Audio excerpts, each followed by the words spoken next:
Imagine a world where death was not a mystery but a destination with its own geography, a place you could study, prepare for, and even navigate with the right guidebook.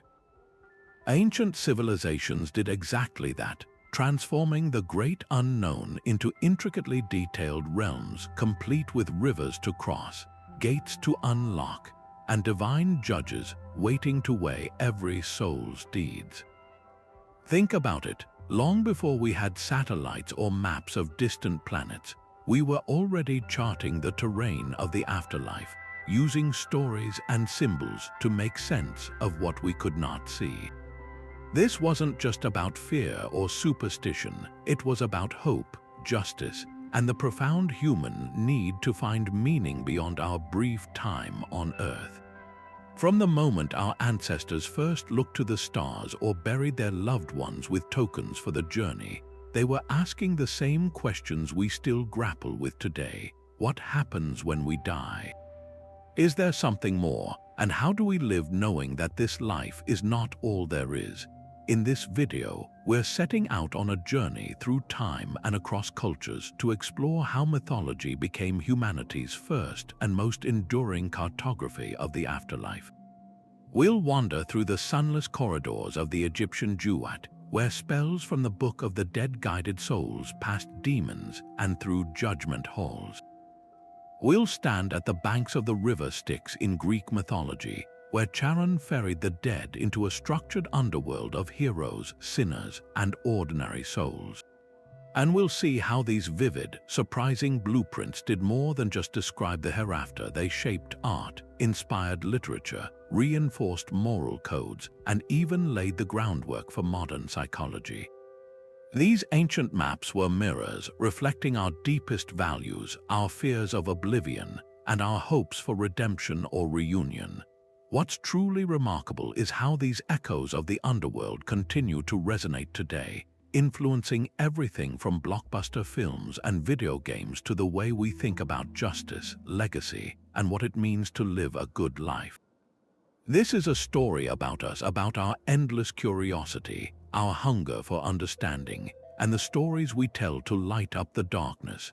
So join us as we delve into the fascinating, often surprising ways that mythology mapped the afterlife, weaving together past and present to uncover timeless truths about the human experience. You're about to discover that these ancient visions are far more than relics. They're living maps that still guide us, comfort us, and challenge us to imagine what lies beyond.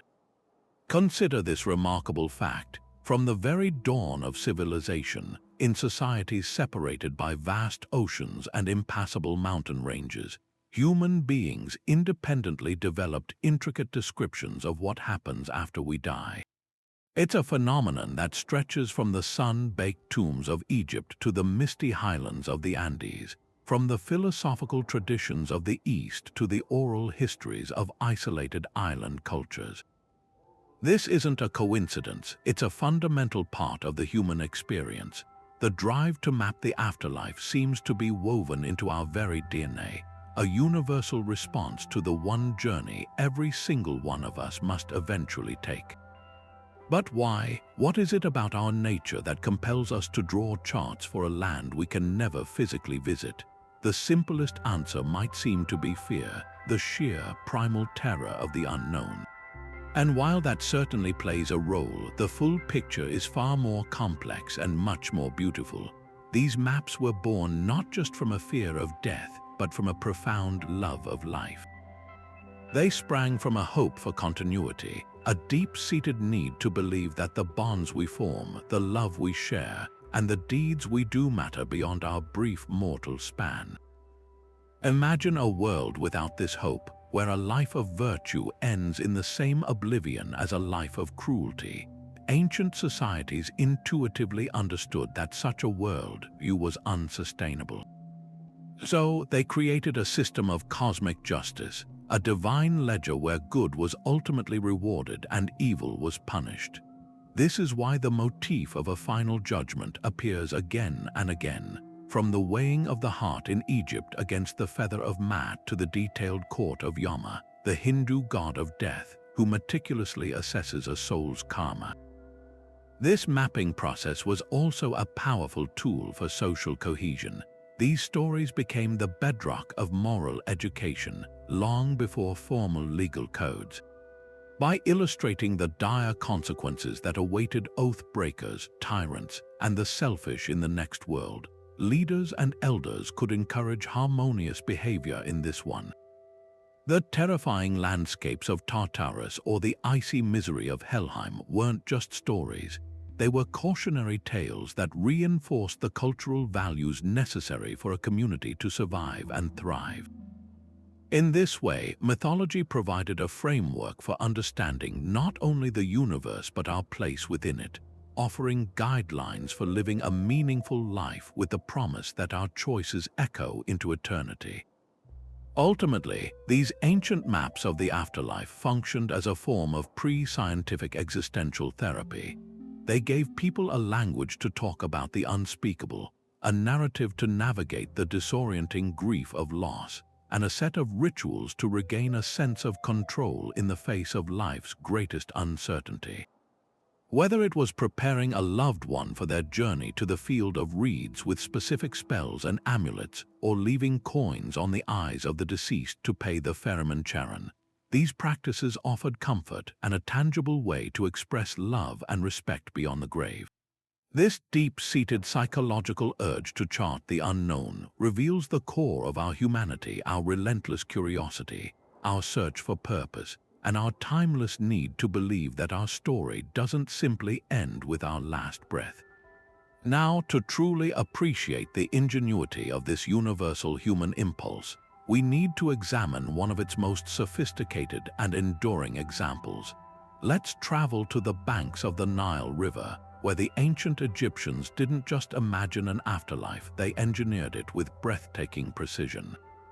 For them, death was not a final stop but a perilous voyage through a meticulously charted underworld known as the Duat. This was no vague, ethereal heaven. It was a subterranean landscape with real geography, complete with caverns, rivers, and 12 distinct regions, each guarded by demons, hostile spirits, and massive gates that the soul had to successfully pass through. The journey was so complex and dangerous that you wouldn't dare attempt it without a guidebook, and the Egyptians had the ultimate one, a collection of spells and instructions we now call the Book of the Dead. This wasn't a single volume you could buy at a market. It was a custom-made manuscript, a personalized survival guide commissioned for an individual, often filled with beautiful illustrations and written on papyrus scrolls that were buried with the deceased. It contained the exact words to say to appease gatekeepers, the names of the demons to avoid, and the correct paths to take. One of the most critical spells was for the ceremony of the weighing of the heart. This was the ultimate divine judgment.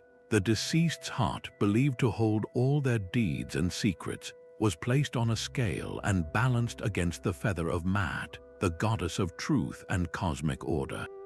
If the heart was heavy with sin and falsehood, it would sink, and a monstrous creature known as Ammit the Devourer, part lion, part hippo, part crocodile, would immediately consume it, resulting in a second, final death from which there was no return. But if the heart was as light as the feather, proving a life lived in truth and balance, the soul was declared true of voice and could continue its journey. The ultimate destination for these justified souls was the field of reeds, a mirror image of Egypt itself, but perfect, eternal, and free from suffering.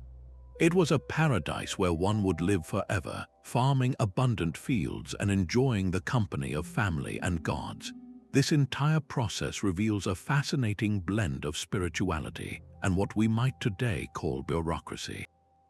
The afterlife was a system, a divine administration where your moral resume was rigorously checked, and you needed the correct paperwork, the right spells and declarations to proceed. This wasn't about earning a god's arbitrary favor. It was about demonstrating that you understood and upheld the principle of Maat, the essential order that held the universe together. This belief didn't just exist in scrolls, it fundamentally shaped Egyptian civilization. Tombs were not merely places to store a body, they were functional machines for resurrection, designed as literal replicas of the Duat. Their walls were covered in detailed maps and paintings depicting the journey, serving as a visual aid for the soul. The architecture, from the placement of chambers to the hidden passages, was meant to simulate the underworld's challenges. Even the practice of mummification was a direct physical preparation for this voyage, preserving the body as a vessel for the soul to recognize and return to. Every aspect of life, from art and law to the way they built their homes, was touched by this intricate map of what came next, proving that for the ancient Egyptians, the boundary between this world and the next was a border they were determined to cross with preparation and purpose. While the Egyptians envisioned a complex bureaucratic journey through the Duat, the ancient Greeks mapped an afterlife that mirrored their own societal values of hierarchy, merit, and order. Their underworld, ruled by the often misunderstood god Hades, was not a single, monolithic realm of shadows but a meticulously organized kingdom with clearly defined districts, each serving a distinct purpose based on the life one had lived. This wasn't a simple binary of heaven and hell. It was a nuanced afterlife with a surprising sense of cosmic justice and social stratification. Upon death, every soul faced the same initial procedure. They would first gather at the river Styx, the great boundary between the world of the living and the dead. Here, they would encounter Charon, the grim ferryman, who required a single coin, an obol, as payment for passage. This ritual was so deeply ingrained in Greek practice that families would place the coin in the mouth of the deceased during burial, ensuring they could pay their fare and avoid being stranded as a restless spirit on the wrong side of the river for 100 years. Once across the Styx, the souls would stand before the judges of the dead, the three legendary kings Meadows, Rhadamanthus, and Aeacus. These figures didn't merely pass sentence, they carefully weighed the deeds of a person's life, deliberating on their virtues, vices, and overall impact. Their judgment determined which of the three main regions would become the soul's eternal home. For the vast majority of people who lived ordinary, unremarkable lives, neither particularly heroic nor overtly wicked, their destination was the Asphodel Meadows. This was a gray, misty plain of ghostly neutrality, a place of bland forgetfulness where souls wandered like faint echoes, devoid of great joy or profound suffering. It was the ultimate representation of an average existence, continuing on in a forgettable, monotonous eternity. For those who had achieved true greatness, however, a far more glorious fate awaited. The souls of heroes, demigods, and those deemed righteous by the gods were granted access to the Elysian fields, also known as the Isles of the Blessed. This was the Greek equivalent of paradise, a land of perpetual spring, soft meadows, and tranquil peace where the air was always sweet and hardship was unknown. Here, the honored dead could enjoy an eternity of leisure, conversation, and athletic contests, a reward for a life lived with courage and honor.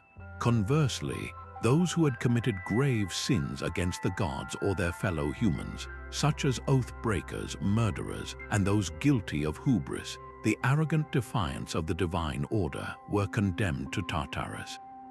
Far more than a simple prison, Tartarus was a deep, terrifying abyss beneath even Hades itself, a place of eternal, imaginative punishment designed to fit the crime. Famous inmates like Sisyphus, forever pushing his boulder up a hill only for it to roll back down, or Tantalus, standing in a pool of water he could never drink under fruit branches he could never reach, served as eternal cautionary tales about the consequences of transgressing cosmic law. This structured system was brought to life in some of the most enduring myths of Greek culture. The heartbreaking story of Orpheus descending into the underworld to retrieve his wife Eurydice illustrates not only the power of love and music, but also the rigid, unforgiving rules that governed Hades' domain. Even Hercules, in one of his 12 labors, had to venture into the underworld to capture the three-headed guard dog Cerberus, a quest that showed even the greatest of heroes was subject to the laws of the dead.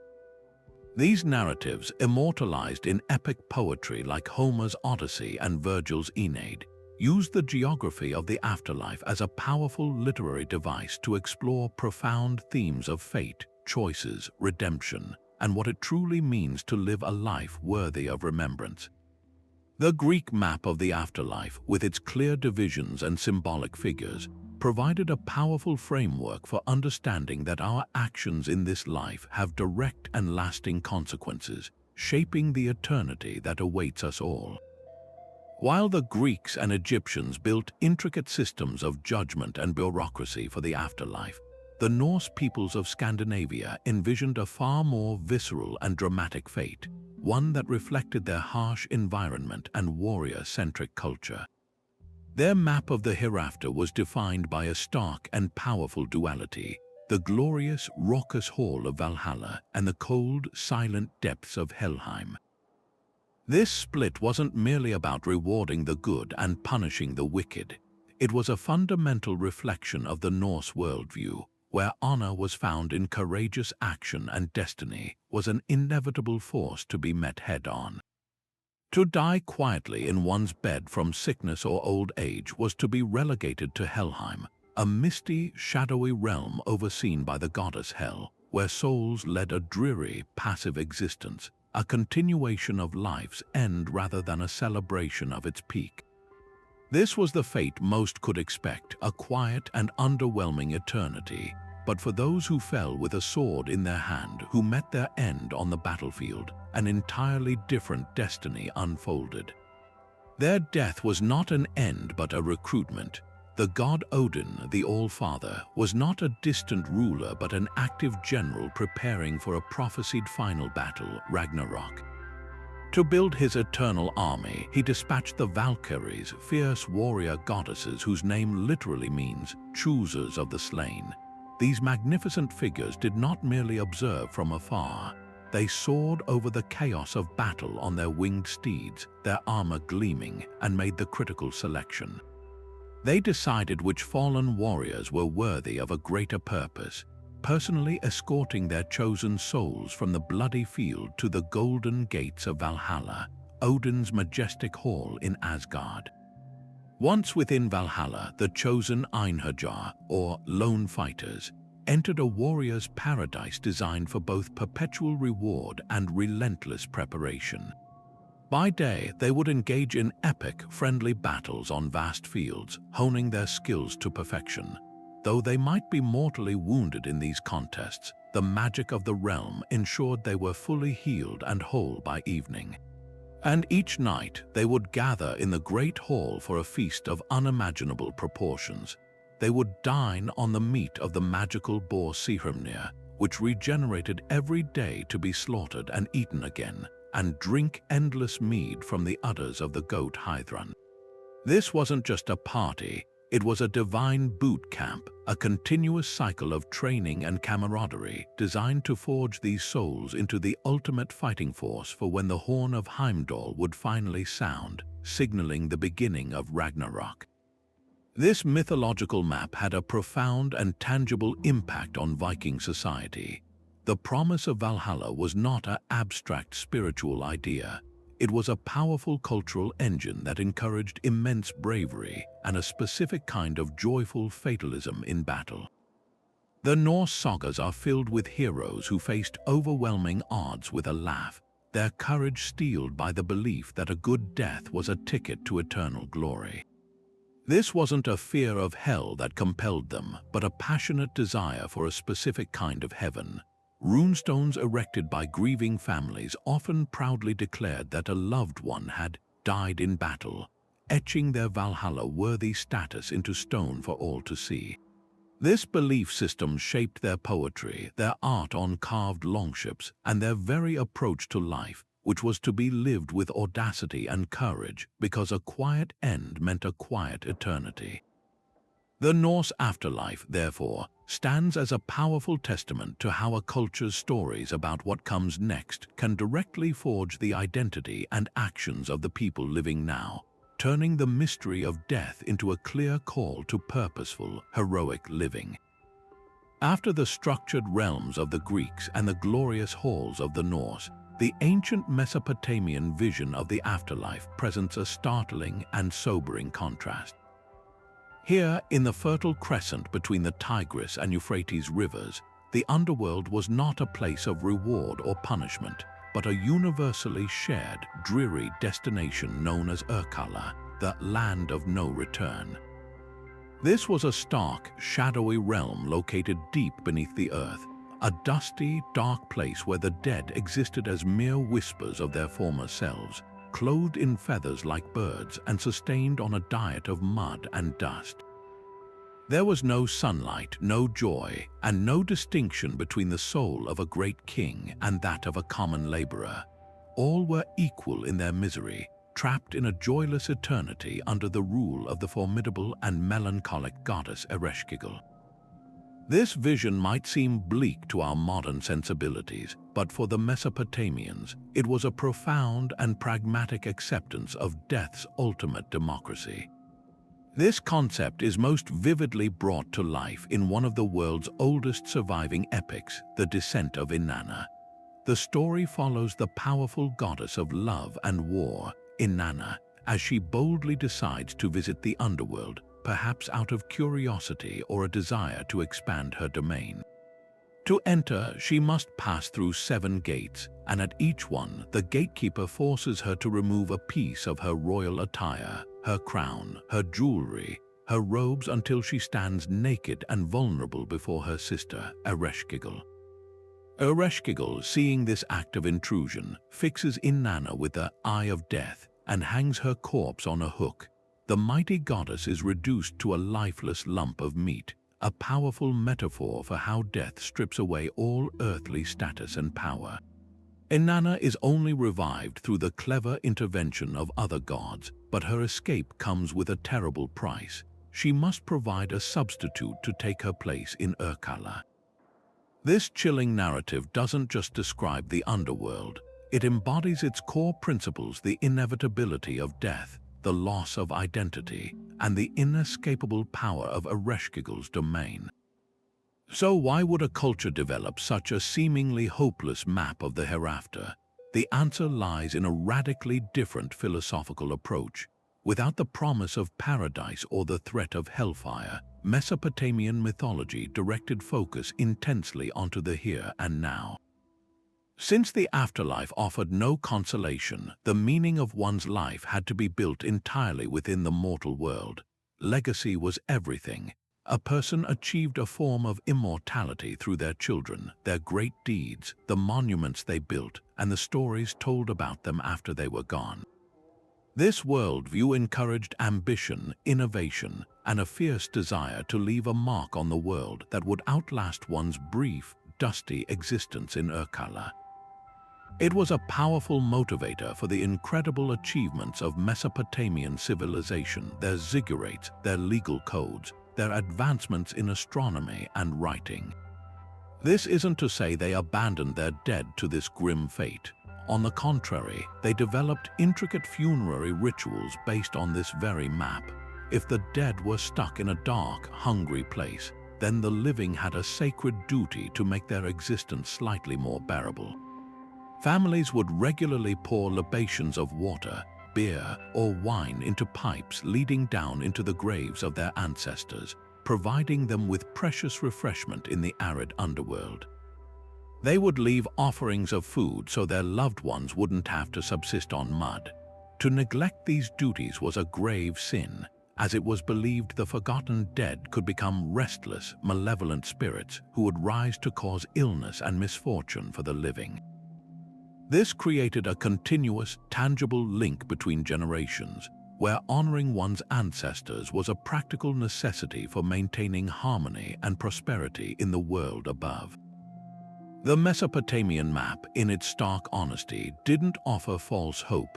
Instead, it provided a framework for acceptance, a reason to live well, and a powerful ritualized expression of love and memory that connected the living and the dead in a cycle of mutual care.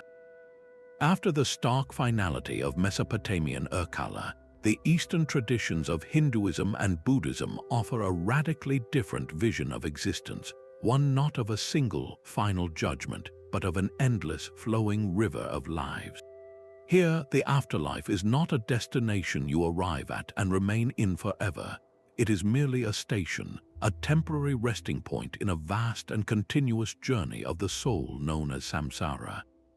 This is the wheel of rebirth, the cycle of becoming, where every action, every thought, and every intention sets in motion a chain of cause and effect that directly shapes your next existence. Your current life is not a singular event but one chapter in a very long story, and the quality of that story is determined entirely by the ethical weight of your deeds, a principle known as karma. This cosmic system is mapped with astonishing detail. Hindu and Buddhist cosmologies describe not one or two afterlives, but entire multiverses of possibility. There are the Deva Lokas, the heavenly realms of the gods, where beings enjoy immense pleasure, power, and longevity as a reward for past virtuous actions. But even this paradise is temporary. When the positive karma that propelled them there is exhausted, they too must leave and be reborn elsewhere. On the opposite end of the spectrum are the Narakas, the realms of intense suffering often compared to hells. These are not places of eternal damnation, but rather states of purification where beings endure the consequences of horrific actions like violence, deceit, or cruelty for a finite period until that negative karma is burned away. And between these extremes are the human and animal realms, each with their own unique opportunities and challenges. The human realm is considered particularly precious because it offers a rare balance of pleasure and pain, providing the clarity and motivation necessary to seek liberation.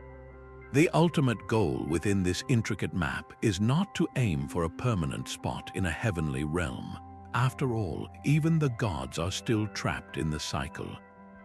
The true objective, the final and greatest liberation, is to step off the wheel entirely. This is known as Moksha in Hinduism and Nirvana in Buddhism, a state of enlightenment and liberation from the endless cycle of birth, death, and rebirth.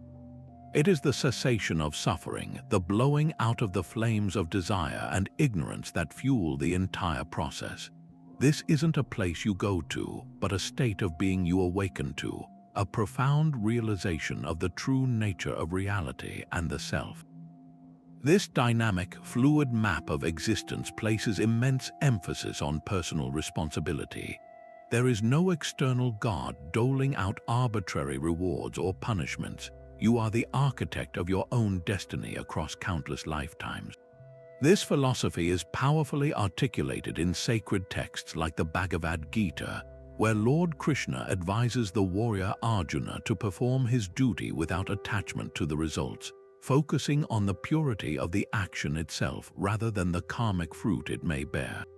In Buddhism, the Four Noble Truths and the Noble Eightfold Path provide a practical roadmap for understanding the cause of suffering and cultivating the wisdom, ethical conduct, and mental discipline needed to end it. This entire system naturally encourages deep introspection, ethical living, and dedicated spiritual practices like meditation, all aimed at purifying the mind and accumulating the wisdom necessary to see through the illusion of the cycle itself. The concept of samsara presents a transformative map of the afterlife that is less about geography and more about psychology and ethics.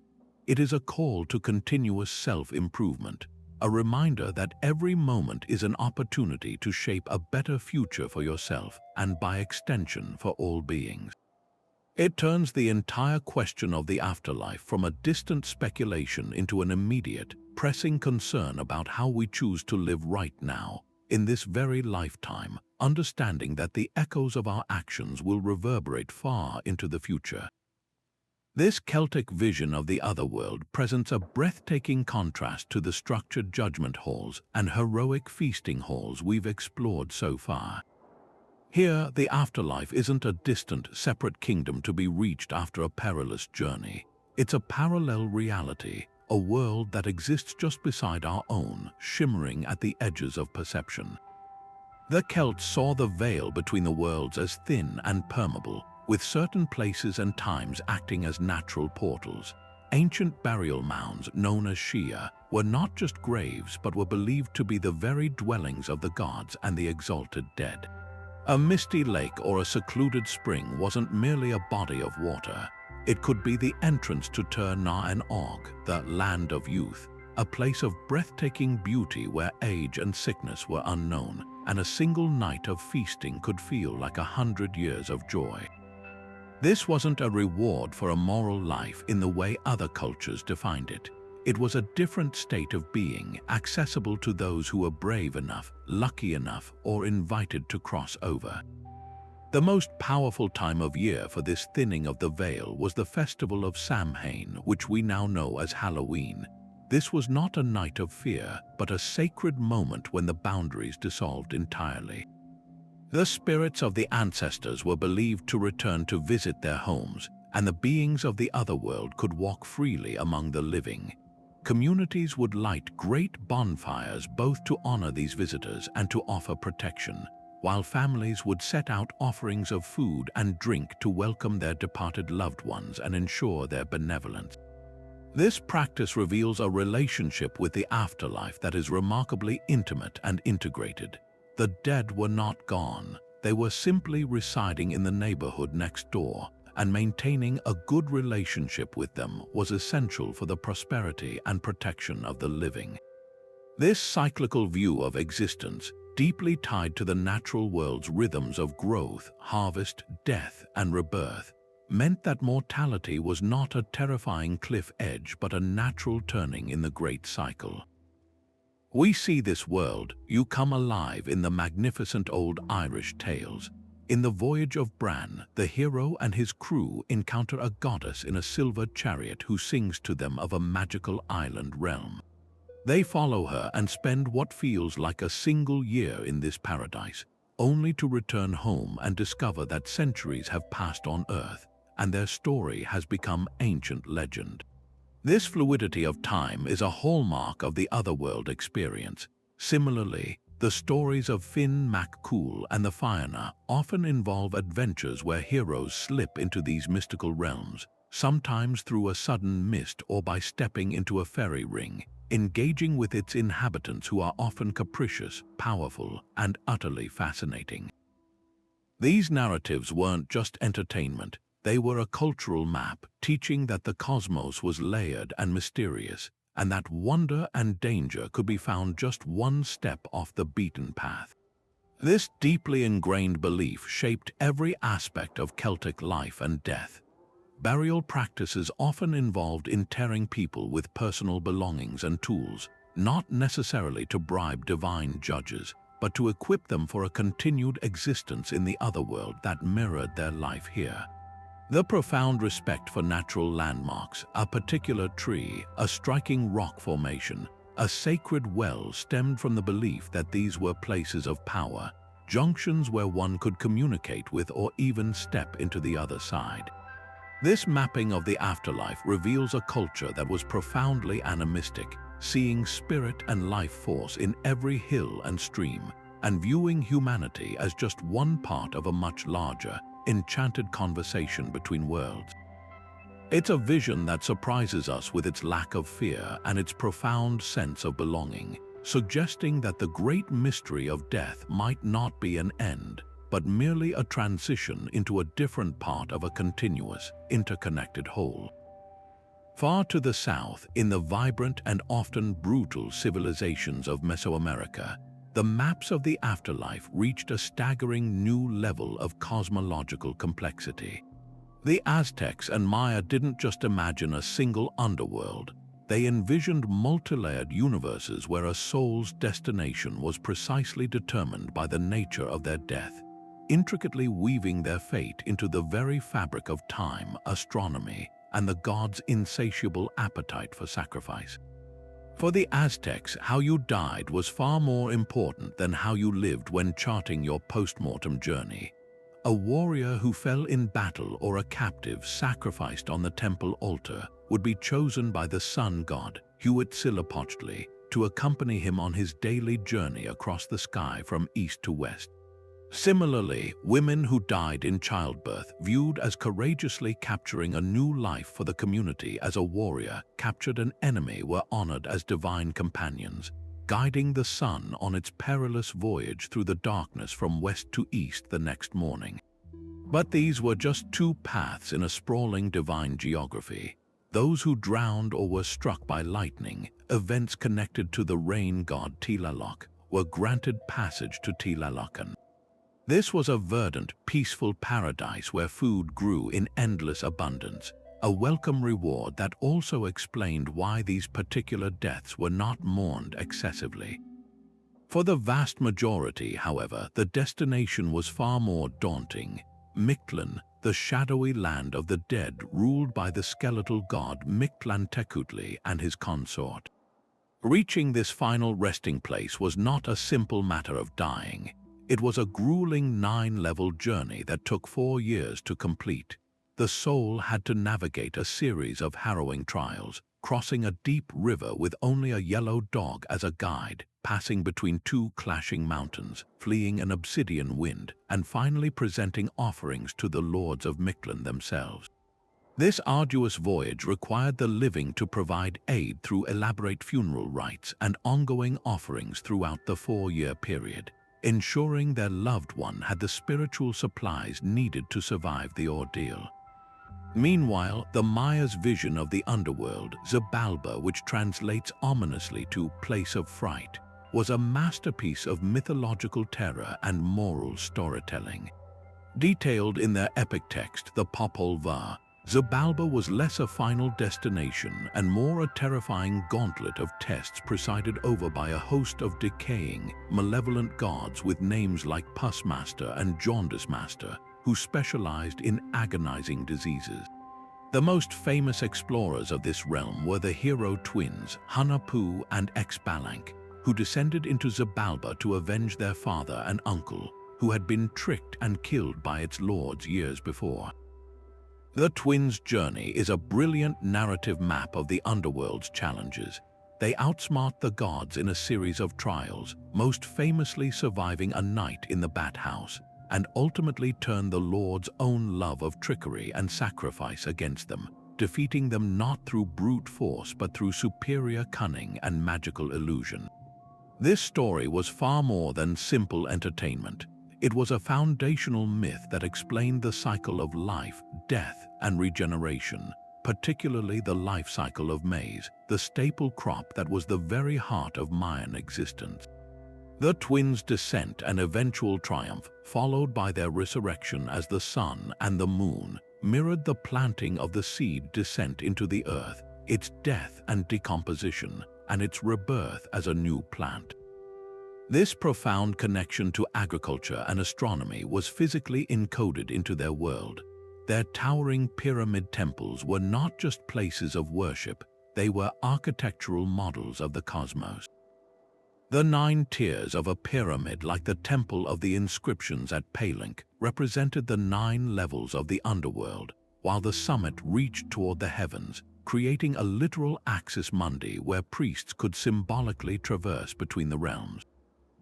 The Maya's incredibly precise calendars, which tracked the movements of Venus and the cycles of time, were used to determine the most auspicious moments for everything from warfare to these very death rituals, believing that aligning human action with cosmic rhythm was essential for maintaining the world's balance. This reveals the ultimate purpose of these intricate Mesoamerican maps. They were a comprehensive scientific and spiritual framework for understanding a universe governed by cyclical time, where death was not an end but a necessary phase of regeneration. Every ritual sacrifice, often misrepresented simply as brutality, was seen as a sacred act of feeding the gods and recycling life force back into the cosmos, ensuring the sun would rise, the rains would come, and the world would continue its turn. The architecture, the calendars, the myths, and the brutal practices were all interconnected parts of a single grand theory of everything, a breathtakingly complex world view where the geography of the afterlife was the key to sustaining the world of the living. Yet this powerful binary vision of heaven and hell, which has so deeply shaped Western civilization, is far more nuanced than it first appears. Within these faiths, there exists a fascinating spectrum of beliefs about what happens between death and final judgment, revealing an ongoing theological evolution. In Catholicism, for instance, the concept of purgatory emerged not as a third eternal destination, but as a temporary state of purification for souls who die in God's grace, but are not yet perfectly cleansed of venial sins or the temporal punishment due to forgiven sins. Imagine it not as a hell of despair, but as a hopeful, refining fire where souls are prepared for the ultimate joy of heaven, aided by the prayers of the living. This idea, formally defined in the Middle Ages, offered comfort to countless believers, creating a more merciful and gradual path to salvation that reflected a growing emphasis on God's love alongside His justice. Similarly, in some streams of Orthodox Judaism, there is a concept of Gehenna, a 12-month period of spiritual cleansing for the soul after death, where one is confronted with the consequences of their actions and purged of impurity before moving on to a state of spiritual reward.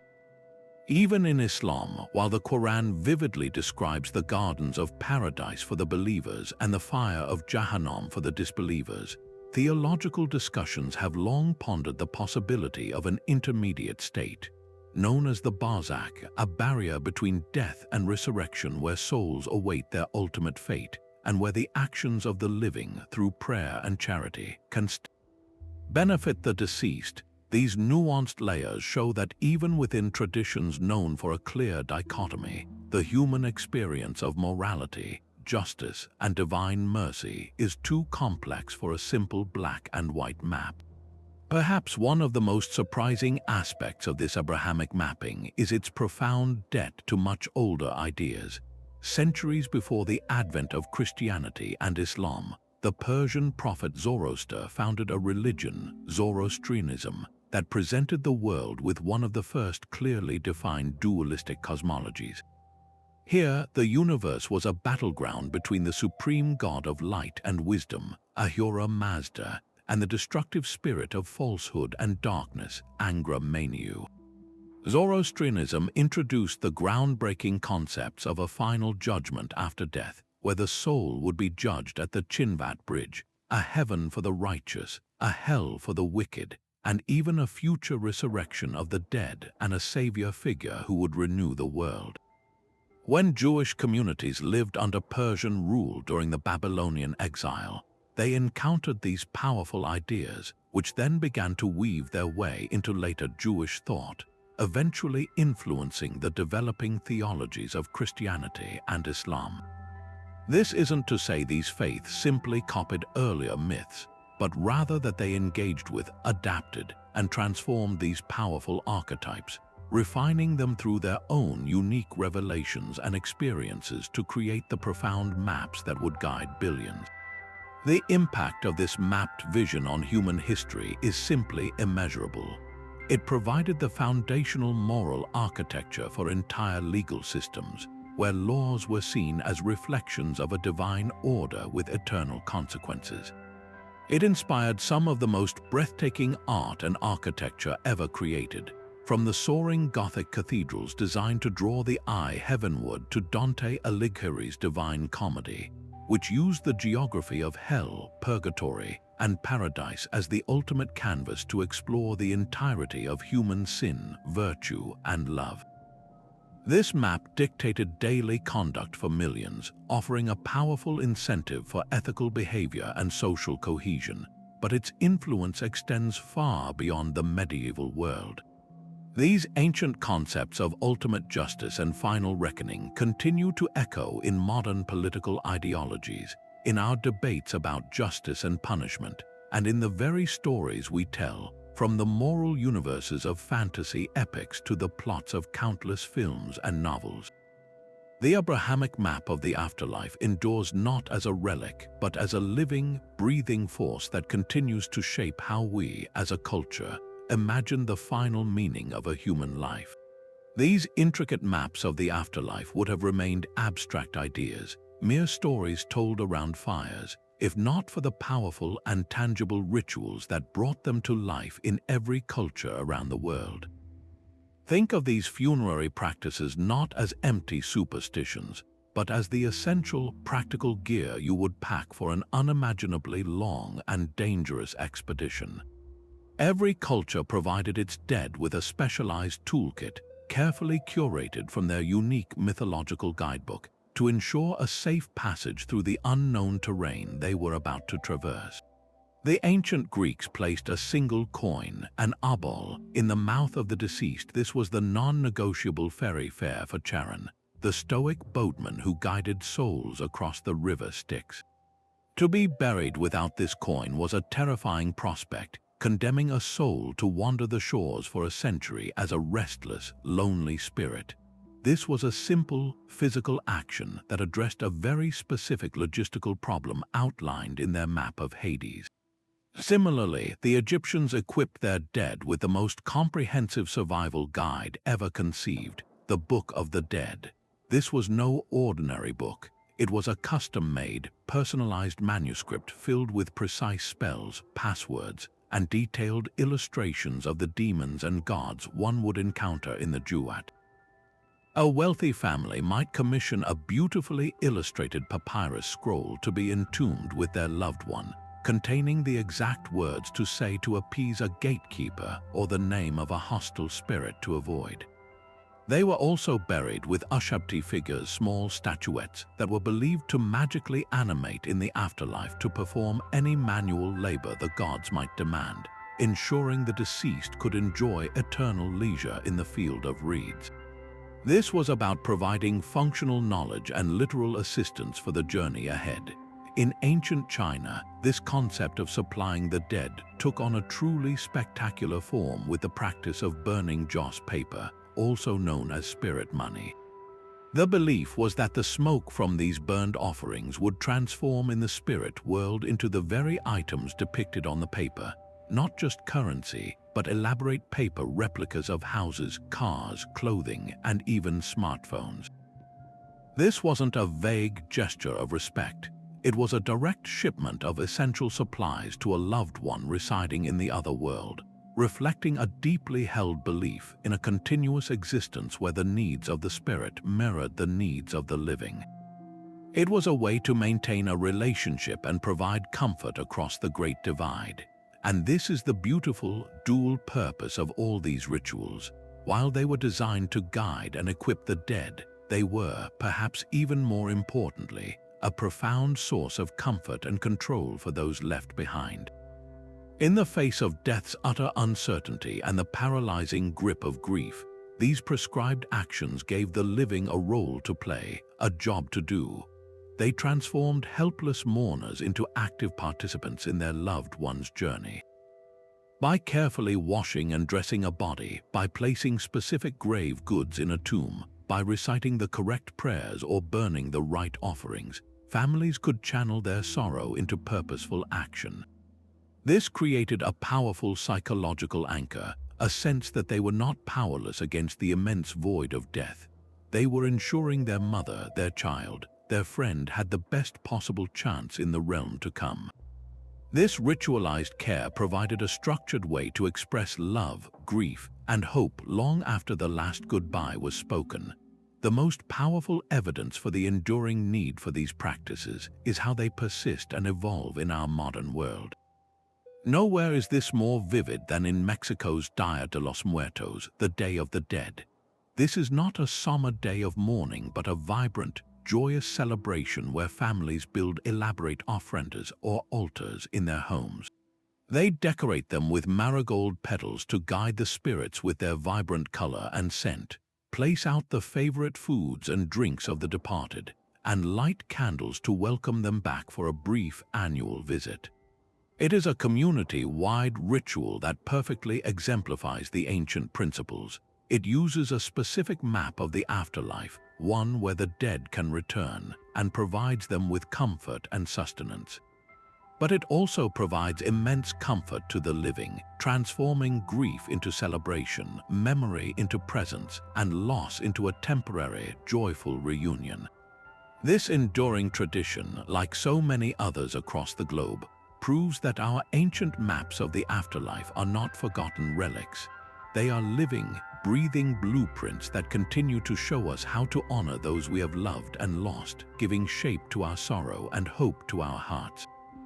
But these vivid maps of the afterlife were far more than just imaginative stories or spiritual comfort. They were among humanity's earliest and most effective systems for enforcing ethics and social order. Long before we had complex legal codes or centralized governments, mythology provided a powerful framework for moral education, a divine cartography that clearly charted the consequences of every human action. Think of it as a cosmic justice system, one where the ultimate judgment wasn't delivered by an earthly court, but by divine forces in a realm beyond our own. The terrifying description of Tartarus in Greek myths, where oath breakers and tyrants faced eternal, fitting punishments, wasn't merely a tale to frighten children. It was a public service announcement about the cost of betraying your community. Similarly, the promise of the Egyptian field of reeds, a perfect agricultural paradise, reinforced the values of truth and balance known as Mat, that were essential for a stable society along the Nile. These stories created a shared moral language, a set of understood rules that everyone, from the peasant to the pharaoh, was expected to follow, with the afterlife serving as the ultimate incentive. This moral cartography didn't exist in a vacuum.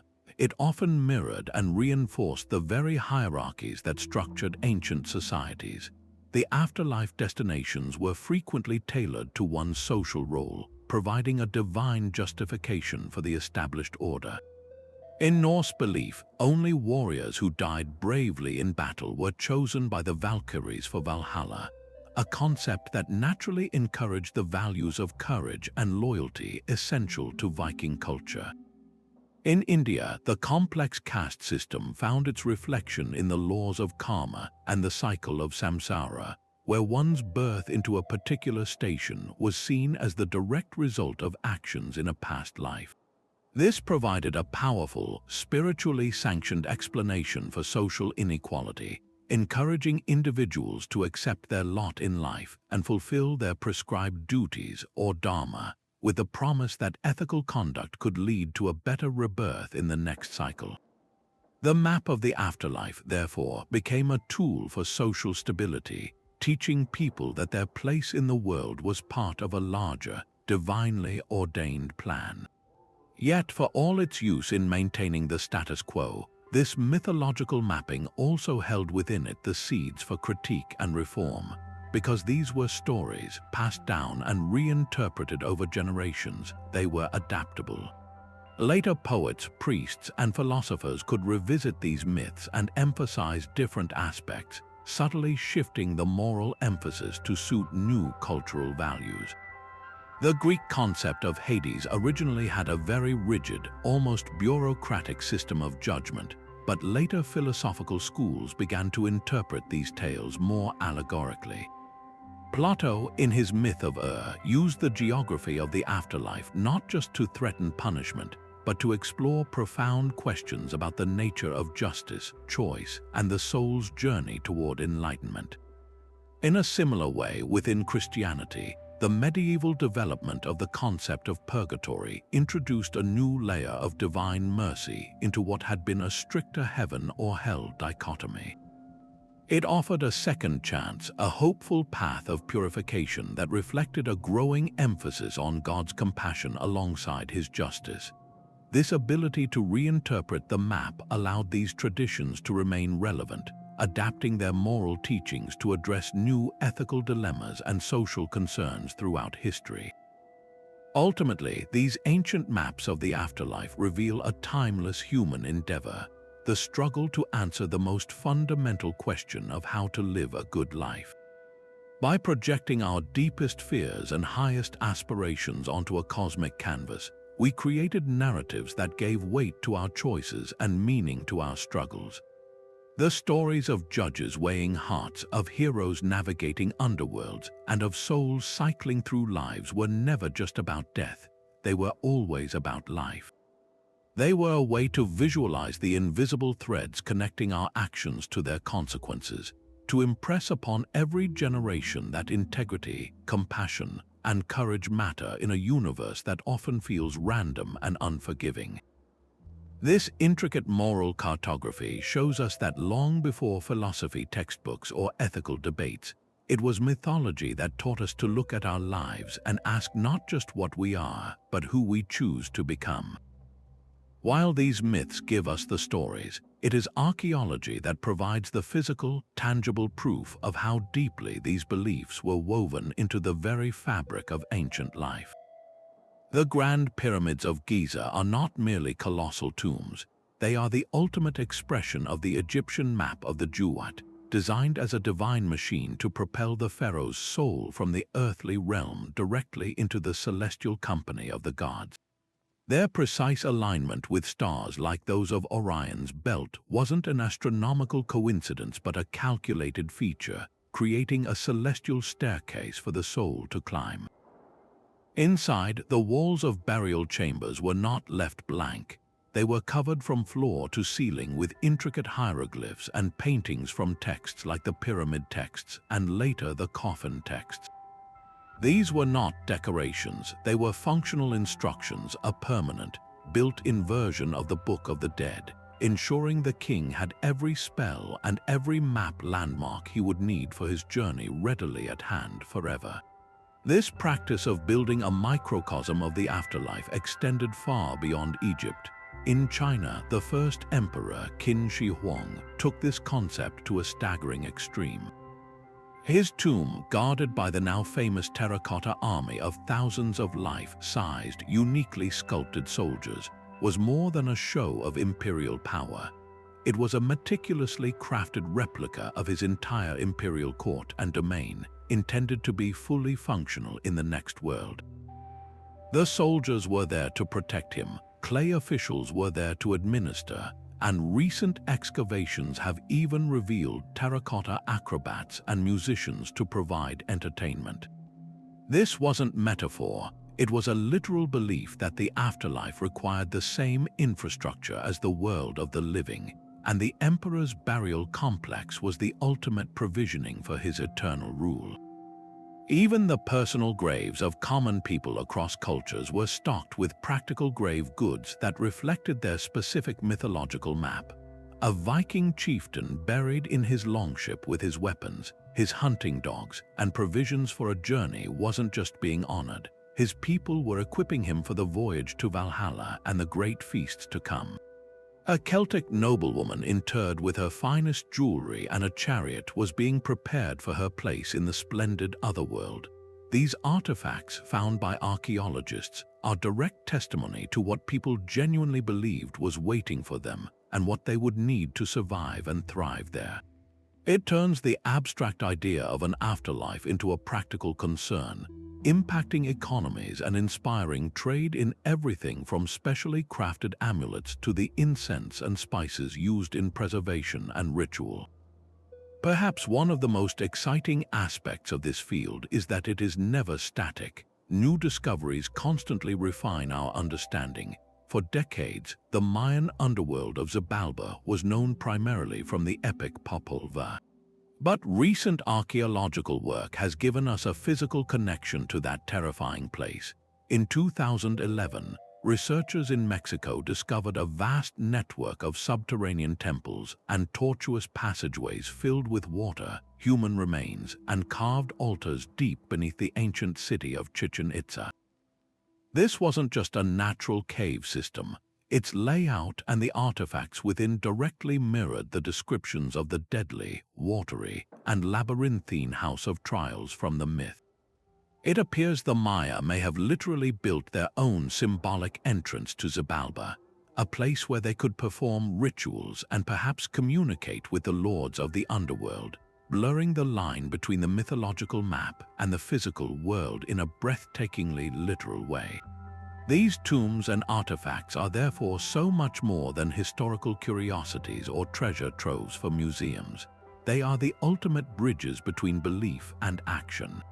They show us that for ancient peoples, the afterlife was a reality so imminent and so concrete that they invested immense resources, their finest artistry, and their most advanced engineering into preparing for it.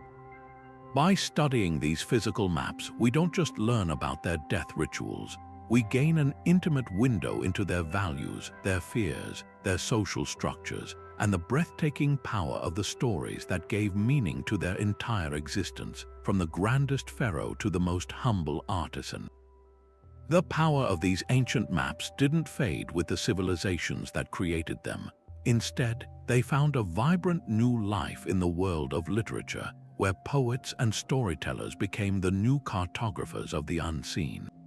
One of the very first great works of Western literature, Homer's Odyssey, already understands the dramatic potential of a journey into the land of the dead. In Book 11, the hero Odysseus doesn't just hear about the underworld, he actively sails to its very edge, performing a blood sacrifice to summon the shades of the departed. This isn't a vague spiritual vision, it's a geographical expedition to a specific haunted location. He encounters the ghost of his mother, the prophet Tyreus, and fallen comrades from the Trojan War, each interaction revealing painful truths about loss, memory, and the cost of his long journey home. Homer was using the established Greek map of Hades not just as a setting, but as the ultimate stage for a psychological reckoning, forcing his hero to confront the consequences of his actions and the fleeting nature of life itself. Centuries later, the Roman poet Virgil would take this template and elevate it to a new level of national and spiritual purpose in his epic, the Aeneid. His hero, Aeneas, also makes a katabasis, a descent into the underworld, but his journey is far more structured and symbolic than Odysseus's. Guided by the Sibyl of Cumae, Aeneas doesn't just wander the shores, he is given a detailed tour of the entire Greco-Roman afterlife.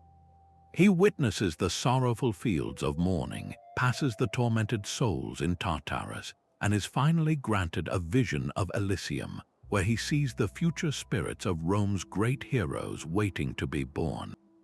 Virgil masterfully adapts the mythological map to serve a grand political vision, transforming the underworld from a place of personal reflection into a prophetic landscape that justifies the divine destiny of the Roman Empire. The geography of the afterlife becomes a narrative device to connect the past to an inglorious future, making the personal journey of a hero a matter of world historical importance. But no single work of literature has ever done more to cement a specific map of the afterlife in the Western imagination than Dante Alighieri's Divine Comedy. Writing in the 14th century, Dante didn't just borrow from Virgil and Christian theology. He engineered a breathtakingly original and meticulously detailed cosmological masterpiece. His journey through the 9 concentric circles of hell, each one perfectly designed to punish a specific sin with poetic justice, is a tour de force of moral imagination. The gluttons wallow in eternal mire, the hypocrites march in lead-lined cloaks, and the traitors are frozen in a lake of ice at the very center of the earth.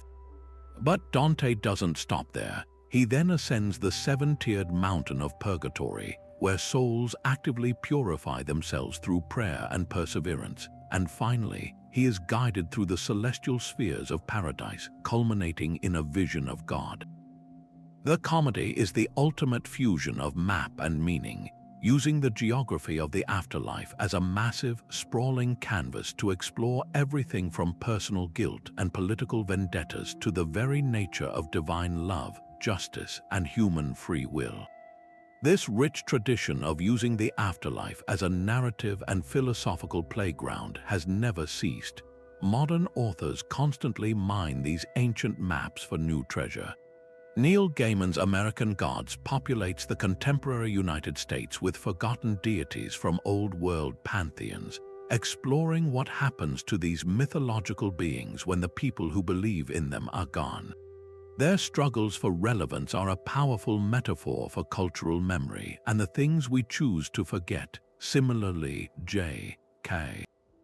Rowling's Harry Potter series is steeped in afterlife mythology, from the chilling dementors who drain happiness and hope, direct descendants of soul-sucking creatures from various folklores, to the profound King's Cross chapter in the final book, where Harry's conversation with Dumbledore in a liminal train station, like Afterlife, explores themes of choice, sacrifice, and what lies beyond veil in a way that feels both fresh and deeply ancient. These stories prove that these old maps are not dusty relics. They are living, adaptable frameworks that allow writers to ask the biggest questions about life, death, and what it means to be human in a language that resonates across centuries. The literary afterlife is a realm of endless possibility, where the oldest human fears and hopes are constantly being rediscovered and reborn. So what is it about the human mind that makes these maps not just comforting stories, but seemingly essential tools for our psychological survival? The answer lies in one of our most fundamental and inescapable anxieties, the knowledge of our own mortality. Psychologists call this death anxiety, and it's a shadow that follows every conscious being. The theory of terror management, developed by researchers like Sheldon Solomon, Jeff Greenberg, and Tom Pisczynski, posits that a significant portion of human culture, our art, our religions, our laws, functions as a symbolic buffer against this paralyzing fear. Belief in an afterlife is perhaps the most powerful buffer of all. It doesn't just suggest that death might not be the end. It actively charts a course through it, transforming and terrifying, formless void into a known landscape with rules, challenges, and a potential destination. This isn't about delusion, it's about psychological necessity. By giving death a geography, we gain a sense of agency and control over the one experience that fundamentally strips us of all control, allowing us to live our daily lives with purpose and meaning rather than being crippled by existential dread. This need for meaning is the second powerful psychological driver. Viktor Frankl, the psychiatrist and Holocaust survivor, argued that the primary force in human life is not pleasure, but the will to meaning, the drive to find significance in our existence. An afterlife map provides the ultimate framework for this. It places our brief, often confusing mortal lives within a vast, cosmic narrative. A difficult life of hardship becomes a test of character for a greater reward. An unfair world where the wicked seem to prosper and the good suffer finds its resolution in a final judgment where the scales are balanced. This addresses what philosophers call the problem of theodicy, the question of why a just world allows for injustice. The afterlife becomes the final court of appeals, ensuring that every act of kindness, every moment of suffering, and every instance of cruelty is accounted for and addressed. This provides an immense psychological comfort, allowing us to reconcile the chaos of lived experience with a deep-seated need for cosmic justice and order. The famous Swiss psychiatrist Carl Jung offered another profound layer to this understanding. He saw these recurring myths not as cultural inventions, but as expressions of what he termed the collective unconscious, a deep, inherited layer of the human psyche shared by all of humanity. Within this collective unconscious reside archetypes, which are universal, symbolic patterns or motifs that emerge in our dreams, our art, and our myths. Figures like the wise old man, the great mother, the hero, and the shadow are all archetypes. The journey to the underworld is itself a powerful archetype, which Jung called the night sea journey, representing a descent into the unconscious to confront darkness and emerge transformed. From this perspective, the Egyptian Duat, the Greek Hades, and the Mayan Zabalba are not maps of an external reality, but internal ones. They are symbolic representations of our own journey through the depths of the psyche, through depression, crisis, and the confrontation with our own mortality. The monsters and demons are the personification of our fears and repressed desires. The judges are our own conscience. The final reward is a state of psychological wholeness and integration. Jung would argue that we are not mapping an afterlife out there. We are using these ancient, shared symbols to map the terrifying and magnificent landscape within ourselves. This psychological lens helps explain the astonishing similarities we find in afterlife maps across cultures that had no contact with one another. The recurring motifs of a river to cross, a boatman to pay, a gate to pass through, or a dog-like guardian to confront, these aren't evidence of a single, literal truth, but rather what cognitive scientists might call attractor positions in the landscape of human thought. They are natural, intuitive metaphors that our brains generate to conceptualize the unconceptualizable. A river naturally symbolizes a boundary and a transition. A gate represents a passage from one state of being to another. A test or judgment reflects our innate understanding of cause and effect. Our minds, faced with the ultimate unknown, reach for the same fundamental building blocks of symbolism. This suggests that these maps are not merely cultural, they are cognitive. They are a fundamental part of how our species' brain is wired to process the world, helping us cope with the overwhelming unknown by structuring it with the familiar language of journey, challenge, and reward. Ultimately, the enduring power of these maps tells us less about what might happen after we die, and everything about what it means to be alive right now. They are a profound testament to the human spirit's refusal to be defeated by its own impermanence. They are tools for living, providing the courage to face each day, the motivation to act with integrity, and the framework to find deep, resonant meaning in the beautiful, tragic, and fleeting story of a single human life. They show that our greatest response to mortality is not fear, but creativity, a relentless, beautiful drive to draw meaning from the void and chart a course through the darkest seas imaginable. Now, if we step back and look at this breathtaking tapestry of beliefs from a global perspective, something truly astonishing comes into focus.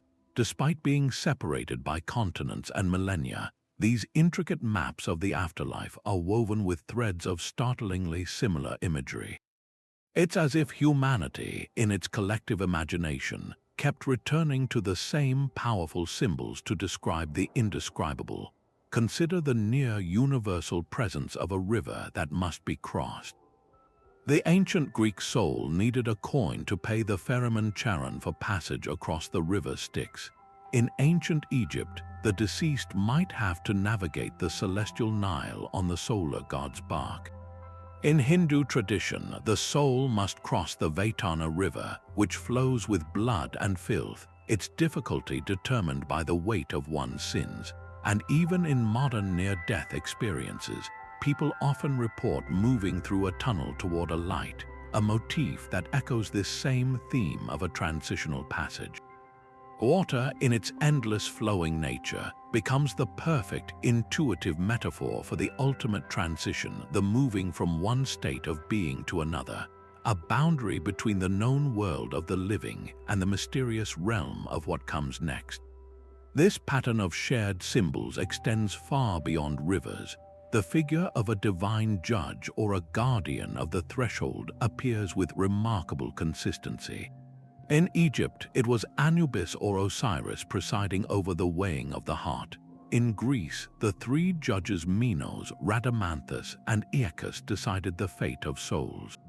In Hinduism, Yama, the first mortal to die, became the righteous king of the dead who keeps a meticulous karmic record. The Zoroastrian soul had to cross the Chinvat Bridge, which widened for the righteous and became a razor's edge for the wicked. And even in Christianity, the figure of Saint Peter is often depicted at the pearly gates, holding the keys to heaven. This recurring motif speaks to a deep, human longing for cosmic justice, a universal intuition that our actions must have consequences and that a final, impartial accounting is necessary for the universe to make moral sense.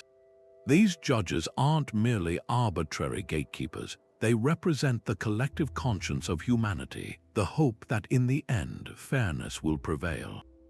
Then there is the profound concept of cyclical return, found most prominently in Eastern traditions like Hinduism and Buddhism with samsara, but also echoed in the Norse vision of Ragnarok, a world destroyed and reborn, and the Celtic belief in an otherworld where time is fluid and rebirth is implied.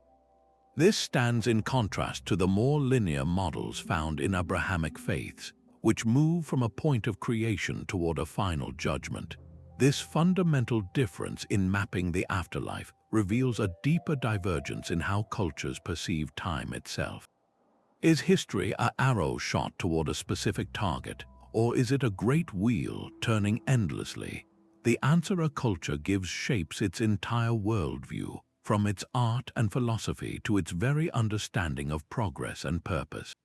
The cyclical view offers endless opportunities for learning and growth across lifetimes, while the linear view charges a single life with immense, ultimate significance.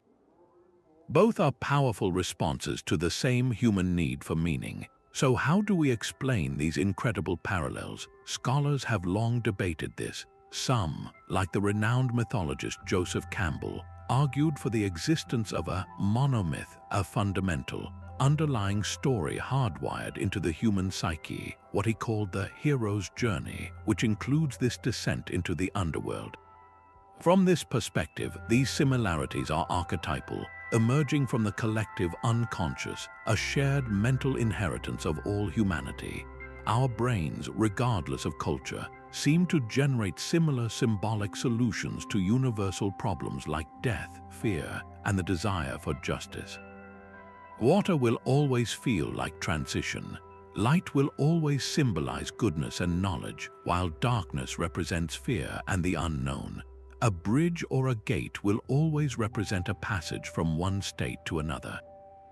Our myths use this shared symbolic language because it is the native tongue of the human soul. Other theories point to the possibility of very ancient cultural exchanges, a slow diffusion of ideas along trade routes that stretched further than we once imagined. The similarities between the Egyptian and Zoroastrian concepts of a final judgment, for instance, could suggest cross-pollination of ideas across the ancient Near East.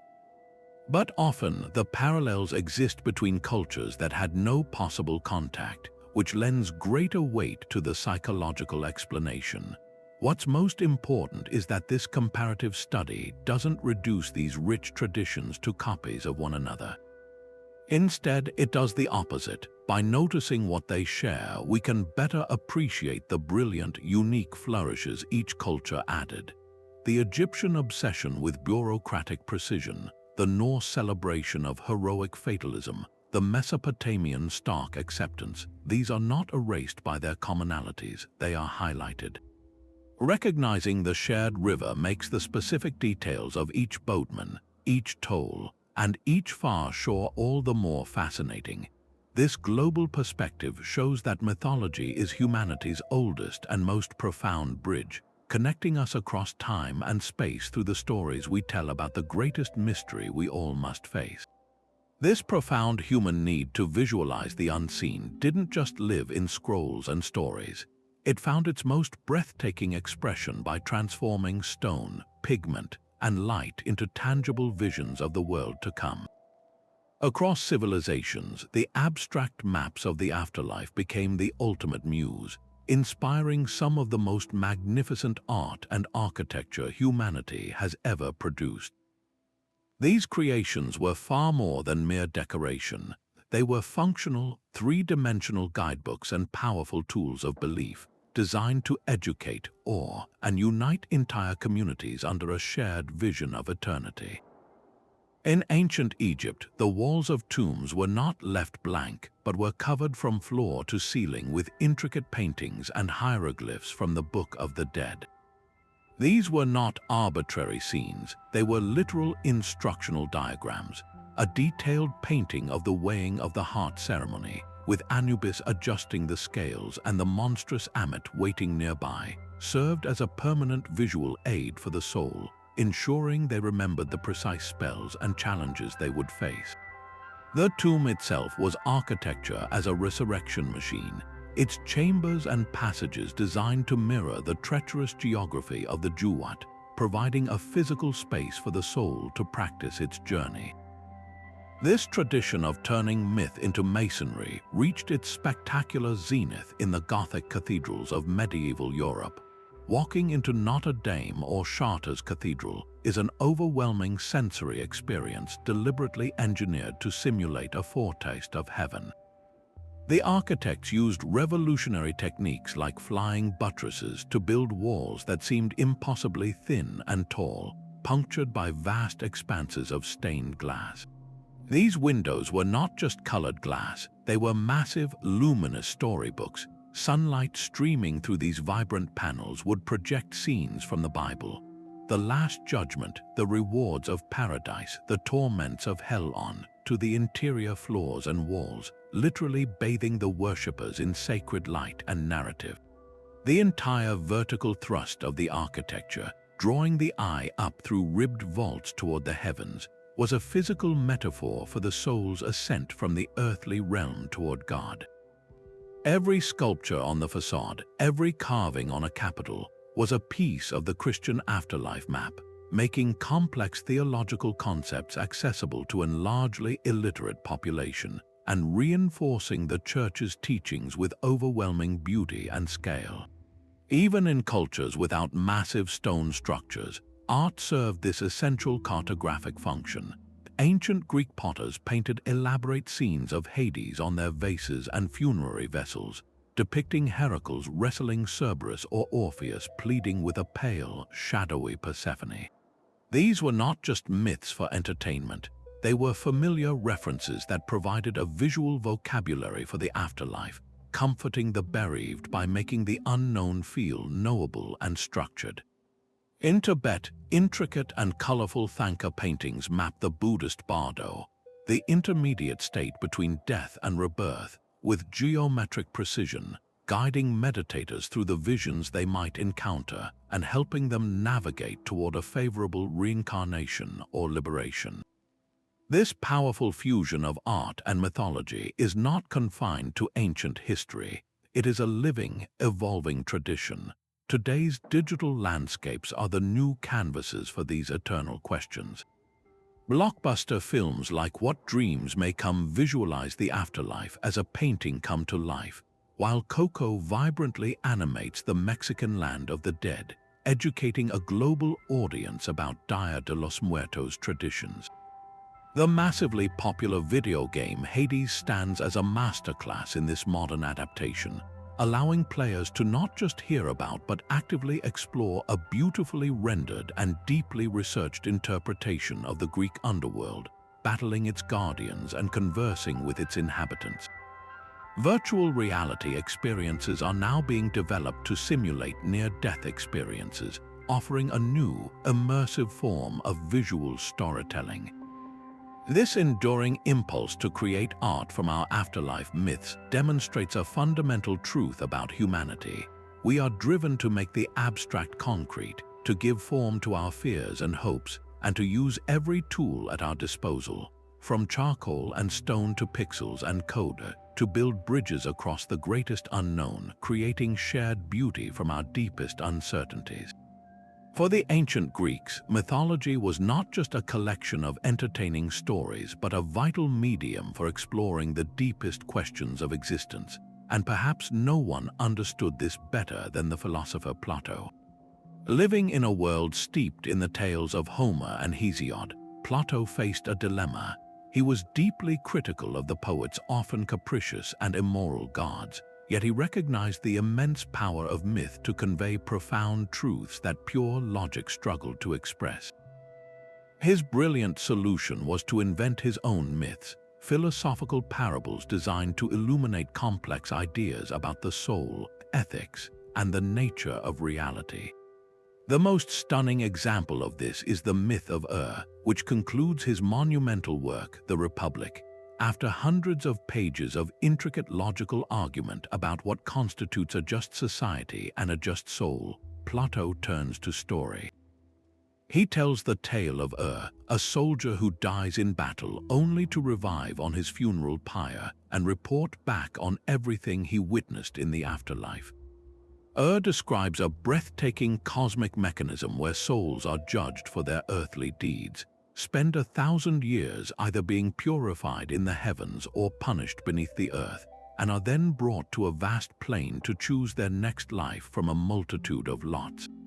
The choices are revealing. Souls who had previously lived a virtuous life often choose wisely, picking the life of a humble animal or a commoner, while those who had been virtuous only through habit and not understanding, like the soul who had once been a famous hero, hastily choose a terrible fate of tyranny, driven by ambition and past glory. The key moment comes when the fates spin the spindle of necessity, confirming each soul's choice and sending them to drink from the river of forgetfulness before being reborn. Plato's myth is not a literal map of geography, but a map of moral cause and effect. It serves as the ultimate capstone to his argument, illustrating that justice is not merely a social contract but a natural state of the soul, and that our choices, driven by our character, have consequences that echo across lifetimes. He uses the awe and power of an afterlife journey to make an abstract philosophical concept viscerally real and unforgettable. This philosophical dialogue with mythology is by no means confined to the West. Eastern traditions have long used their maps of the afterlife not as mere descriptions of what happens after death, but as sophisticated frameworks for exploring the nature of mind and reality. In Buddhism, the entire concept of samsara, the endless cycle of death and rebirth through various realms of existence, is fundamentally a teaching on impermanence and dependent origination. The 6 realms, ranging from the blissful God realms to the tormented hell realms, are not necessarily understood as physical places one goes to, but as metaphors for mental states we experience in this very life. A moment of raging anger is a taste of the hell realm. A period of obsessive, insatiable desire is the hungry ghost realm. A time of contented, ignorant passivity is the animal realm. The philosophical goal is not to ensure a better rebirth in a heavenly realm, as even that is temporary. The goal is to achieve enlightenment, to see through the illusion of a separate self and break free from the cycle entirely, attaining Nirvana, a state beyond all suffering and conceptual maps. Here, the mythology of the afterlife becomes a profound psychological tool, a mirror held up to the human condition that encourages relentless self-examination and ethical living. It is a philosophy of liberation packaged within a mythological narrative, showing how these ancient stories can serve as vehicles for the most radical and transformative insights into the nature of existence. In the modern era, as literal belief in traditional afterlife maps waned for many, philosophers did not abandon these powerful narratives. Instead, they creatively reinterpreted them, mining their symbolic depth to address contemporary existential anxieties. The French existentialist Jean-Paul Sartre performed one of the most famous and jarring acts of reinterpretation in his play No Exit.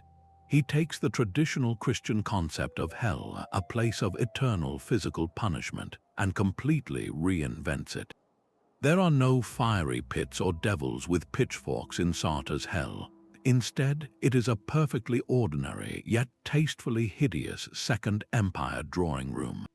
Its 3 inhabitants, Garcin, Inez, and Estelle, initially expect some form of torture, but they slowly realize that the room itself is not the torture. The torture is each other. They are locked in an eternal, inescapable psychological dance of mutual dependency, judgment, and desire.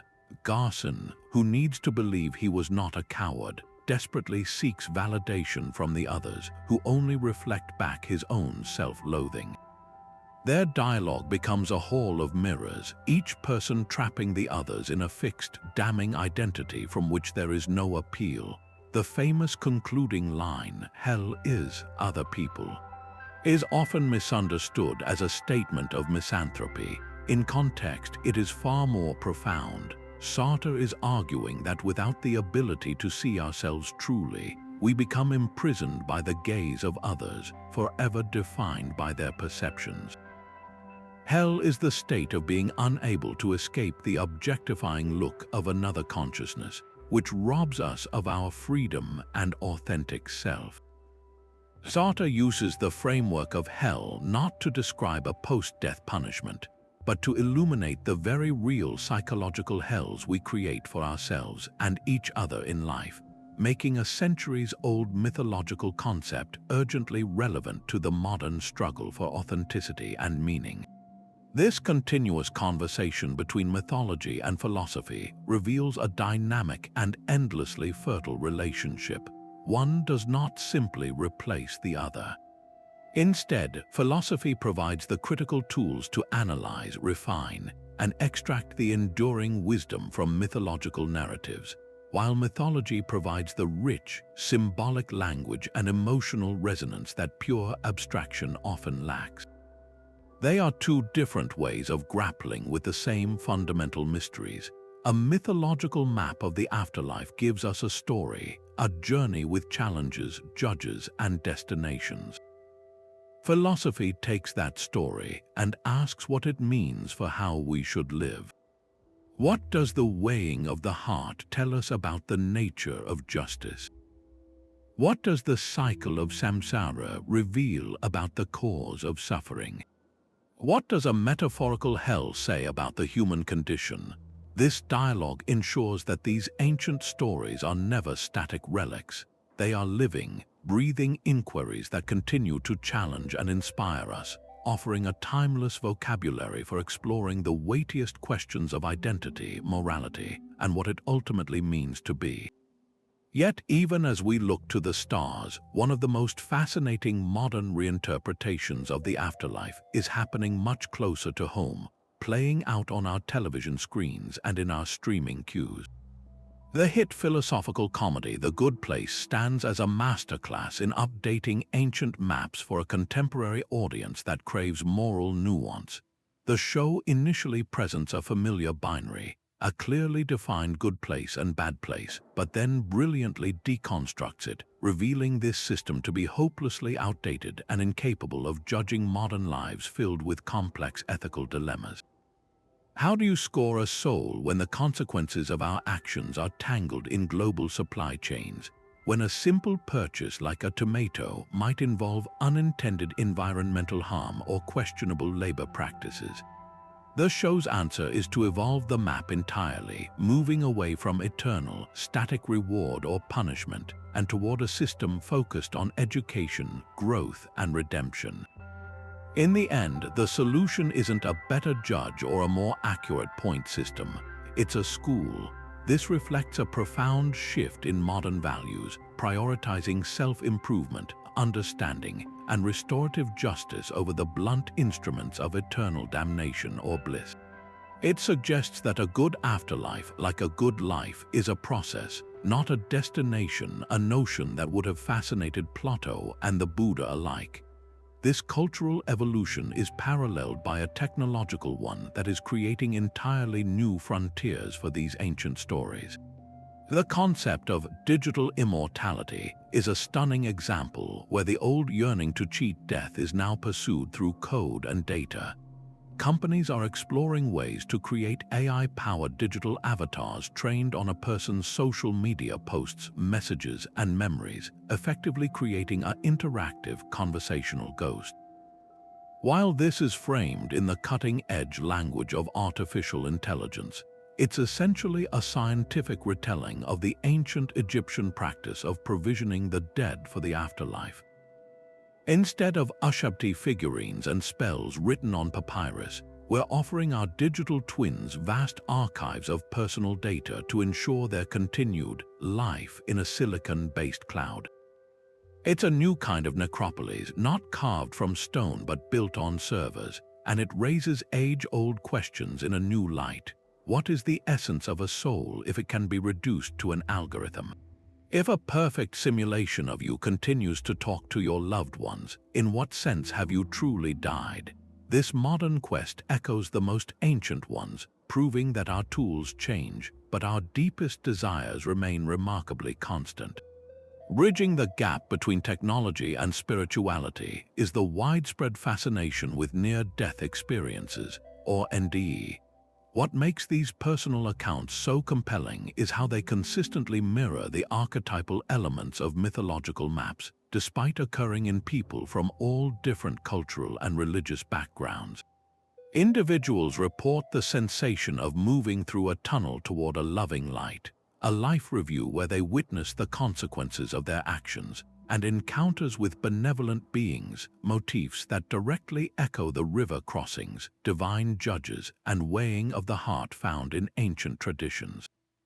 Scientists propose neurological explanations, such as oxygen deprivation or a flood of endorphins, to account for these common visions. Yet, the enduring power of these stories lies in their subjective truth.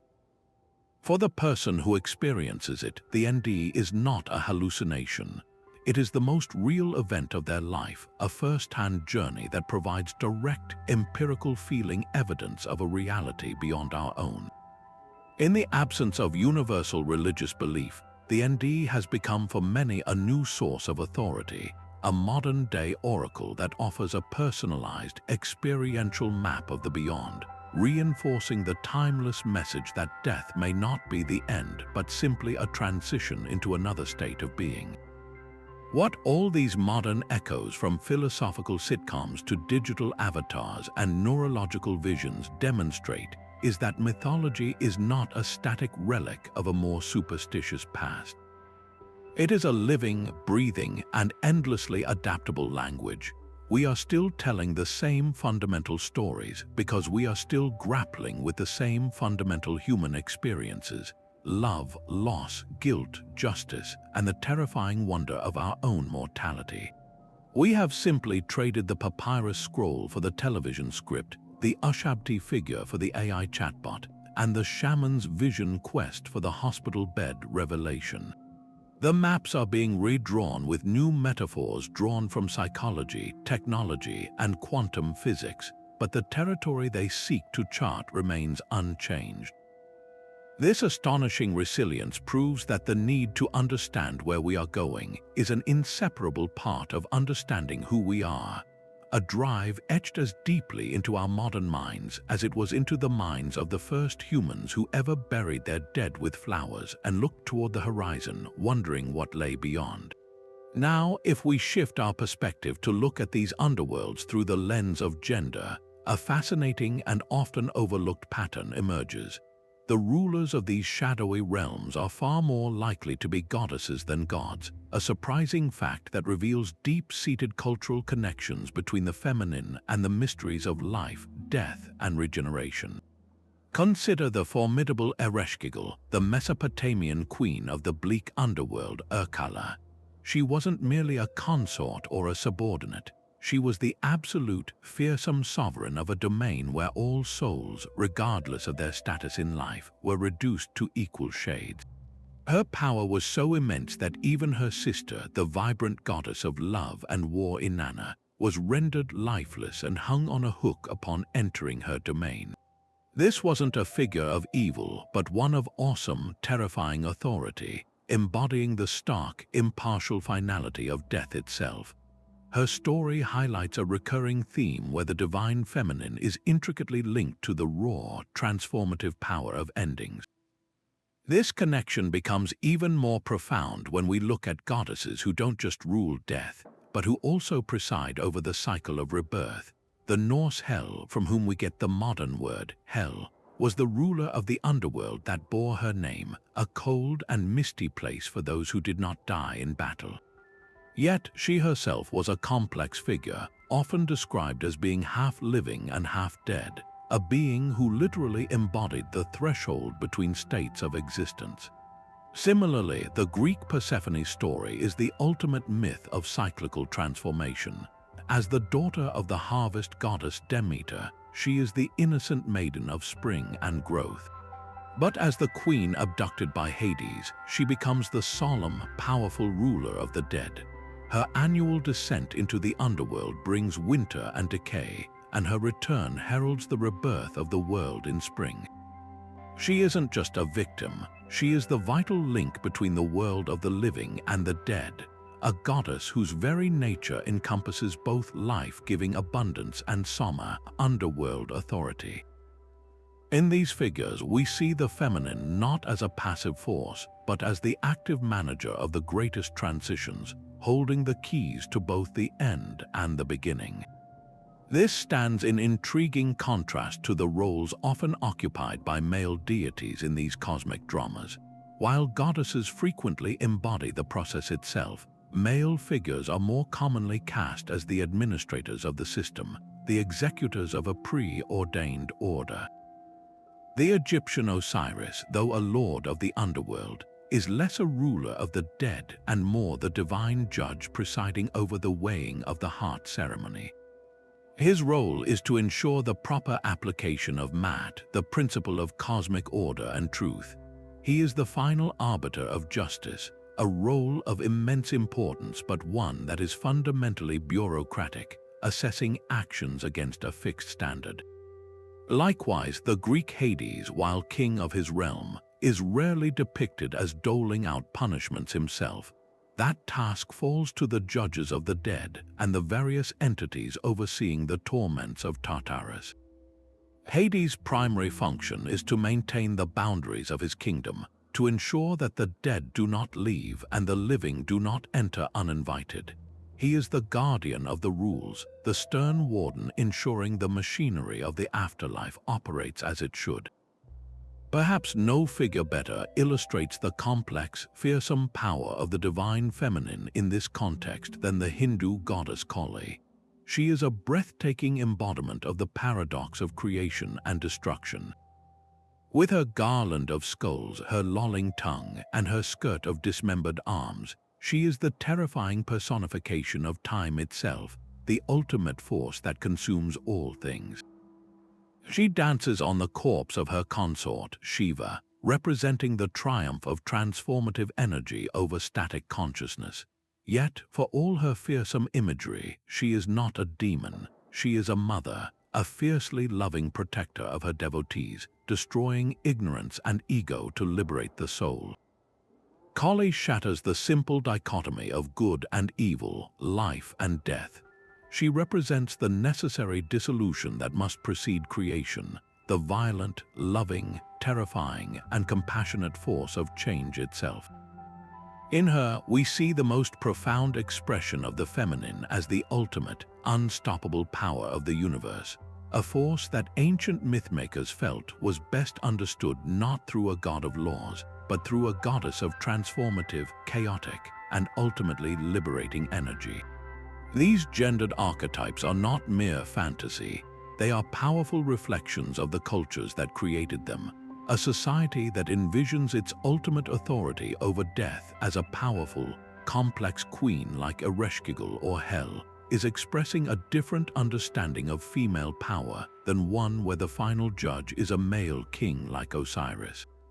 These myths can both reinforce and subvert societal norms.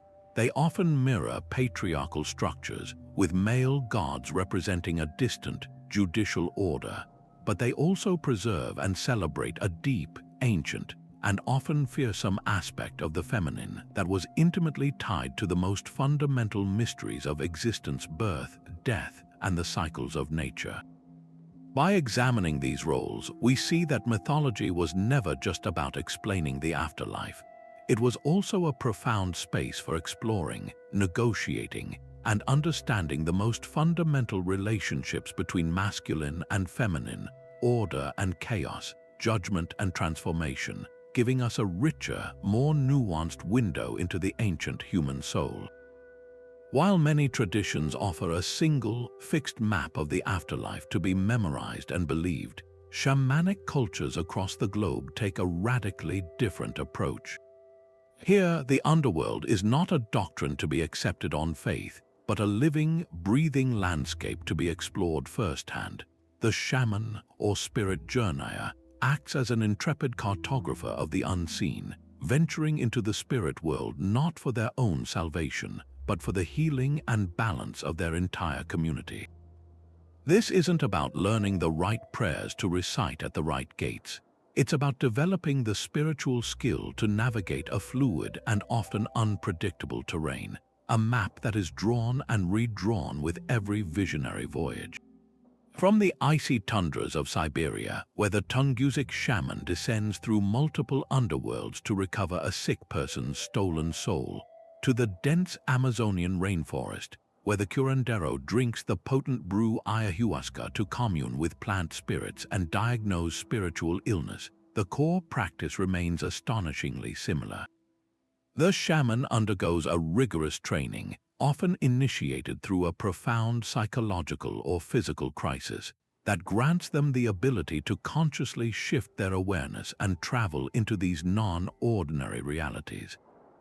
They don't just describe the afterlife, they go there and bring back reports. What they find on these journeys is a cosmos deeply intertwined with the natural world. The geography of the shamanic afterlife is not one of marble halls or fiery pits, but of sacred mountains that act as world axes, rivers that flow between dimensions, and forests teeming with conscious life. The inhabitants of these realms are not stern judges or bureaucratic gods, but powerful spirit animals, wise ancestral guides, and nature deities. A shaman might form a lifelong alliance with a wolf or a bear spirit that offers protection and wisdom, or seek counsel from a lineage of ancient healers who appear in their visions. These relationships are the true currency of the shamanic world, a network of alliances built on respect and reciprocity rather than fear or supplication. The entire cosmology is profoundly egalitarian and ecological. The well-being of the human community is seen as inseparable from the health of the land and the favor of the spirits. A drought or an epidemic might be diagnosed as a rupture in this relationship, a debt owed to the spirit of a hunted animal or a disrespected mountain, which the shaman must then journey to repair. This stands in stark contrast to the centralized, often hierarchical afterlife systems of major world religions. There is no sacred text that permanently defines the layout of the spirit world, no ultimate authority to decree a single correct path. The map is experiential, emerging from the collective and individual visions of countless journeyers across generations. While there are common motifs, the world tree connecting the lower, middle, and upper worlds is a widespread archetype. The specific details are fluid. One shaman's description of the lower world might feature a specific cavern guarded by a jaguar, while another's might speak of an underwater realm ruled by anaconda spirits. This doesn't make one right and the other wrong. It reflects the personal and cultural lens through which these universal energies are perceived and interpreted. The focus is not on moral judgment in the afterlife, but on maintaining harmony and balance between all realms of existence in the present moment. The goal isn't to avoid punishment, but to live in a way that honors the web of life, ensuring one's spirit can return to the source and perhaps later guide others. This ancient practice is far from a relic of the past. It is experiencing a powerful resurgence in our modern world, often meeting a deep hunger for direct spiritual experience. The global interest in Amazonian ayahuasca ceremonies is a prime example. Participants, or seekers, drink a bitter tea made from the Banisteriopsis copy vine and the leaves of the chacruna plant, which induces a profound altered state of consciousness lasting several hours. Under the guidance of an experienced shaman, they embark on an intense inner journey that many describe as a visit to the spirit world. They may encounter intricate geometric visions, relive buried memories, face personal fears symbolized as dark entities, or receive healing and messages from plant spirits.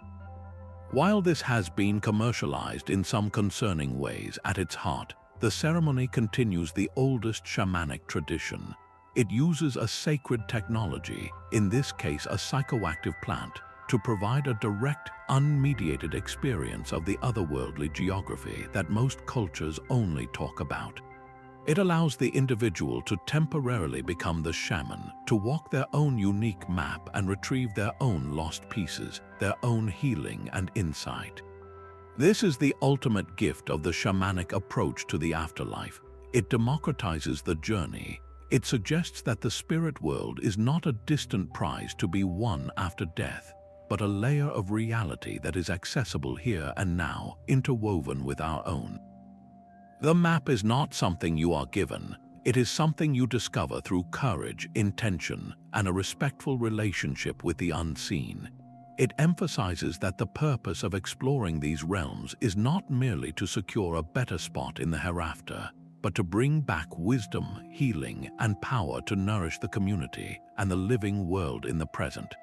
In a world often disconnected from nature and hungry for authentic experience, the shaman's path reminds us that the greatest mysteries are not meant to be just believed, but to be lived. Now, if we pull back from the specific landscapes of these underworlds and look at the very fabric they're woven from, we find a profound and fundamental difference in how cultures perceive time itself. The map of the afterlife is never just a spatial diagram. It is also a timeline, a deep expression of whether a culture sees existence as an endless, repeating cycle or a singular, arrow-straight journey with a definitive beginning and end.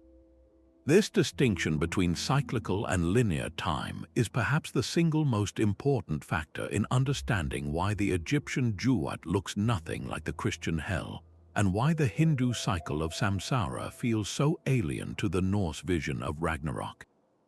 It's a difference that goes far beyond religion, shaping a society's entire philosophy, its art, its sense of morality, and even its drive for innovation.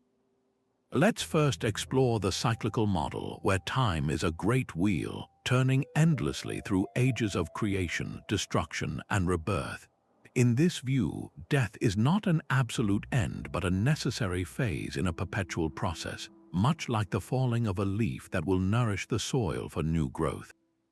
Hinduism and Buddhism offer the most elaborate expression of this with the concept of samsara. Here, the individual soul is on a vast journey across countless lifetimes, its station in each new existence determined by the accumulated karma of its past actions. The goal isn't to reach a final resting place, but to learn, evolve, and ultimately break free from the wheel entirely through enlightenment. This creates a world focused on patience, long-term consequences, and the gradual purification of the self. Even the cosmos itself participates in this cycle. Hindu texts describe vast days and nights of Brahma, periods of universal manifestation and dissolution that span billions of years, making a single human life seem like a brief flicker in an unimaginably long process of becoming. We see a different kind of cycle in Norse mythology. Their worldview wasn't one of serene spiritual progress, but of heroic defiance in the face of an inevitable and catastrophic end. They believed in Ragnarok, the twilight of the gods, a series of apocalyptic events including a great winter, a world-ending battle, and the devouring of the sun and moon. Nearly all the major gods, from Odin to Thor, are prophesied to die, but crucially, Ragnarok is not the final word. The world is foretold to be reborn from the sea, green and fertile again. A new generation of gods will emerge, and 2 human survivors will repopulate the earth. This is a violent, dramatic cycle of death and rebirth that infused Viking culture with a powerful sense of fatalism and courage. Knowing that the end was preordained didn't lead to despair. It inspired a determination to meet that end with bravery and honor, to live in a way that would be worthy of song, even if the listener was a world yet unborn.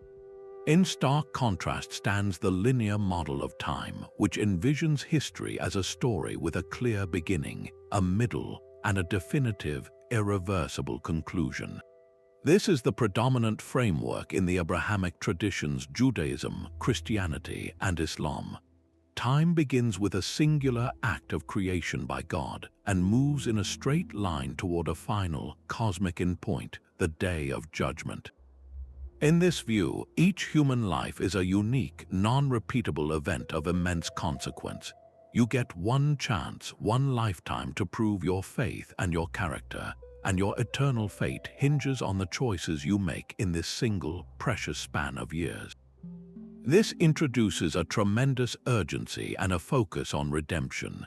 The narrative arc is all-important, a fall from grace, a struggle for salvation, and a final resolution at the end of time when the righteous are welcomed into heaven and evil is permanently quarantined in hell. This linear perspective tends to foster a sense of historical progress and purpose, a feeling that humanity is moving collectively toward a destined culmination. The implications of these two models ripple out into every corner of a culture.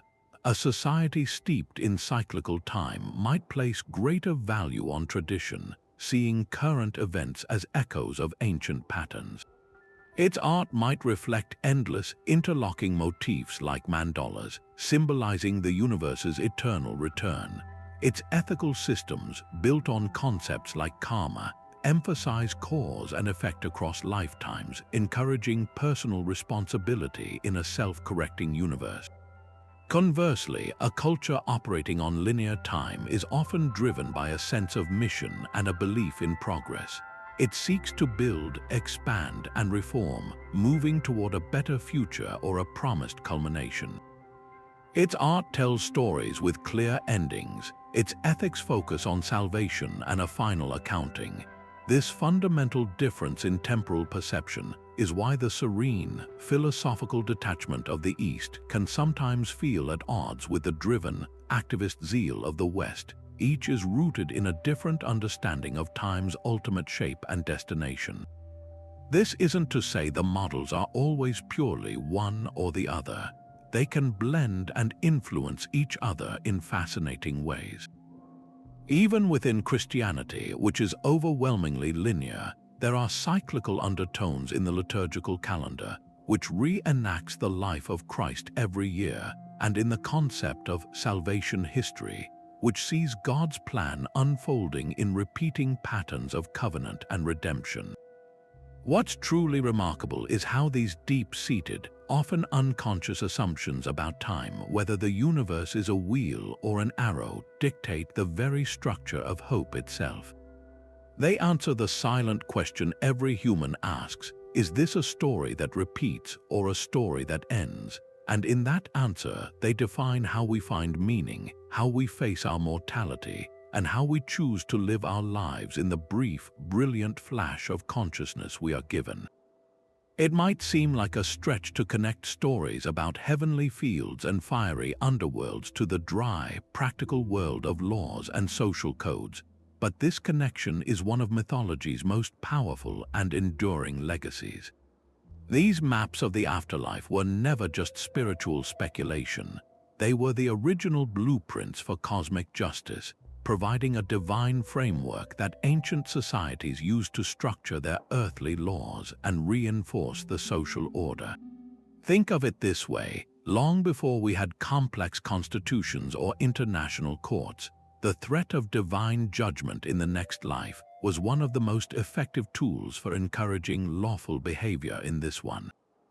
The promise of paradise or the threat of eternal torment became the ultimate enforcement mechanism, a celestial legal system that governed everything from property disputes to the conduct of warfare.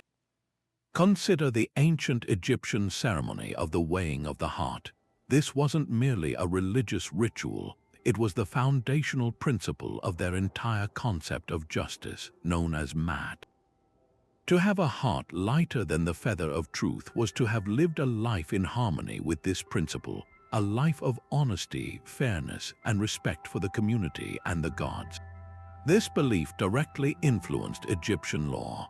A vizier or a local magistrate ruling on a case wasn't just interpreting a written statute. He was acting as a custodian of Mat. Perjury, theft, or murder weren't just crimes against the state or an individual. They were cosmic offenses that would literally weigh down your soul, jeopardizing your chance for eternal life in the field of reeds. This created a powerful incentive for ethical conduct that permeated every level of society, from the peasant in the field to the pharaoh on his throne. The law was an earthly reflection of a divine order, and to break it was to risk not just temporal punishment but spiritual annihilation. This pattern of divine justification for earthly power continued powerfully into medieval Europe. The concept of the divine right of kings, which held that a monarch's authority was derived directly from God's will, is a clear example, but it went deeper than that. The entire medieval legal system was saturated with imagery from the Christian afterlife map.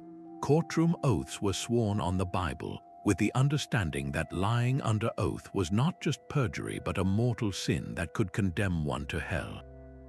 Ordeals by fire or water, where an accused person's guilt or innocence was determined by how quickly a burn healed or if they floated when thrown in a river, were based on the belief that God would directly intervene to judge the innocent and punish the guilty. These practices reveal a world where the boundary between secular law and divine judgment was virtually non-existent. The courtroom was merely an anteroom to the final judgment hall of heaven. The influence extended far beyond the courtroom into the very fabric of daily life and social structure. In Viking society, the allure of Valhalla wasn't a private spiritual matter. It was a public, cultural engine that shaped their most defining activity, warfare. Dying bravely in battle wasn't just honorable, it was a career move for the afterlife, a guaranteed ticket to Odin's Hall. This belief had direct and dramatic consequences.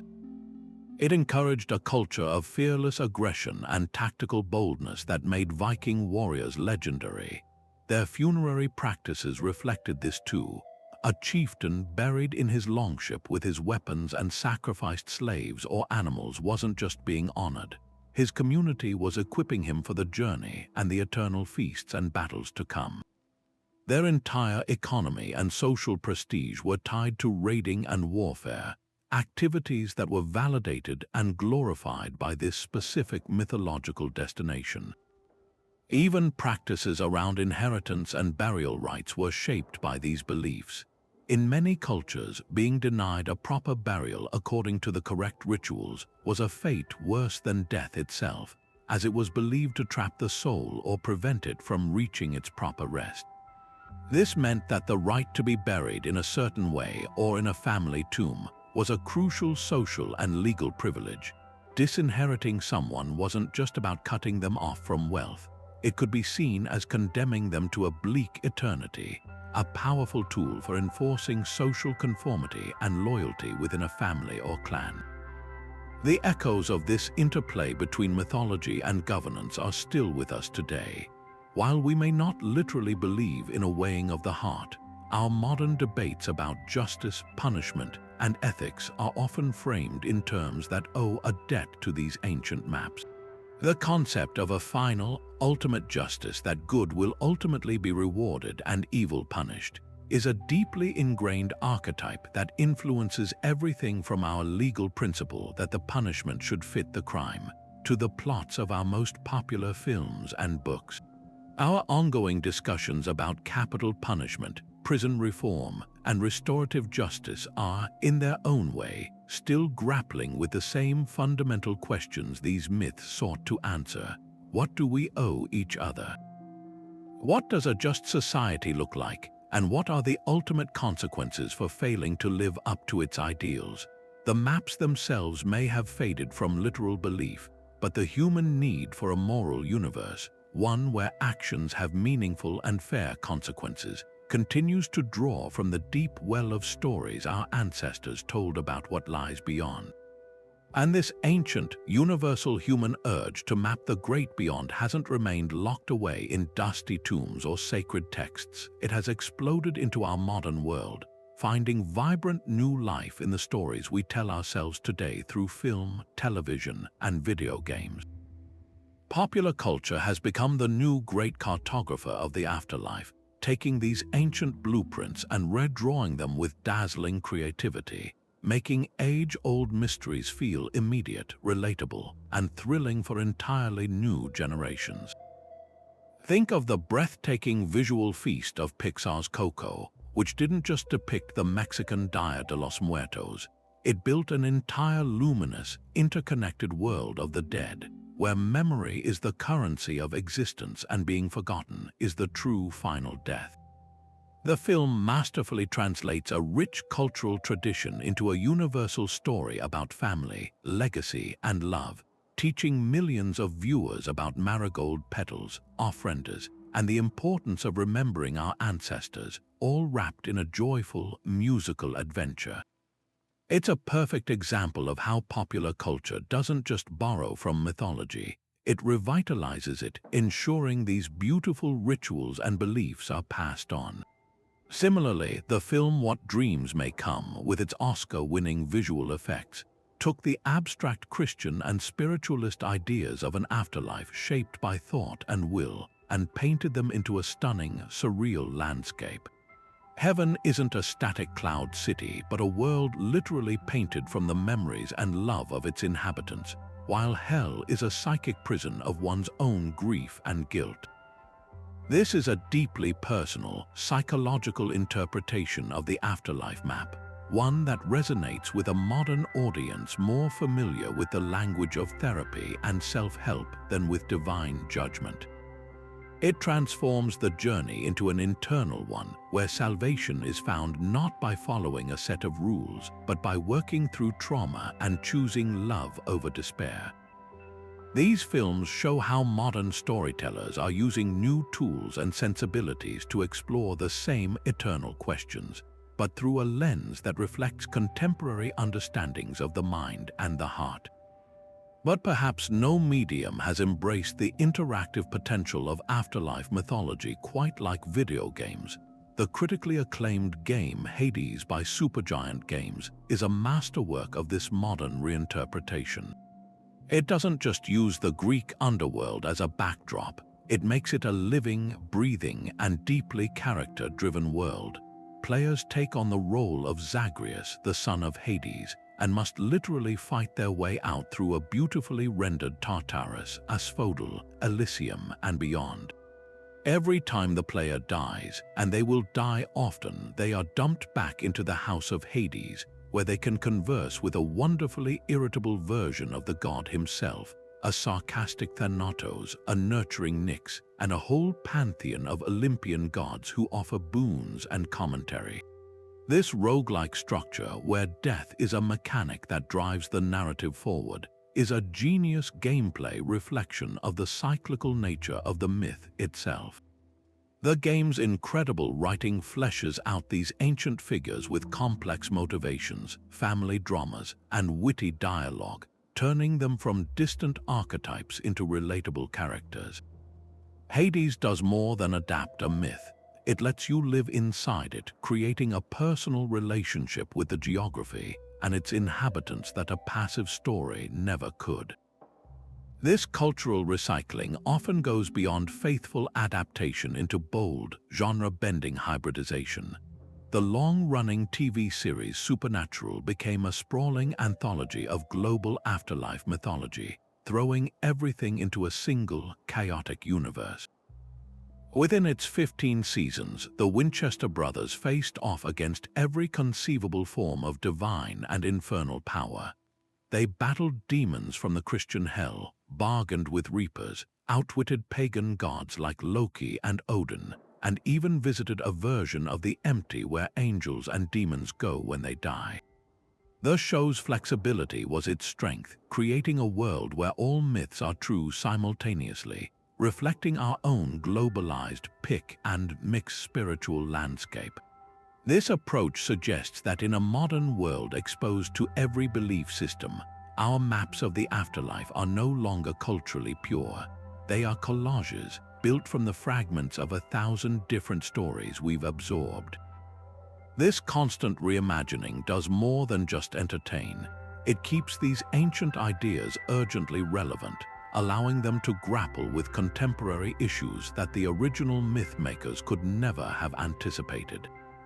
Modern afterlife stories frequently tackle questions of identity if your consciousness can be uploaded to a cloud, as in the Black Mirror episode San Junipero, Is That a Digital Afterlife? They explore morality in complex systems, much like The Good Place, which questioned whether anyone in the modern world could truly earn a spot in heaven when every action has unintended ethical consequences.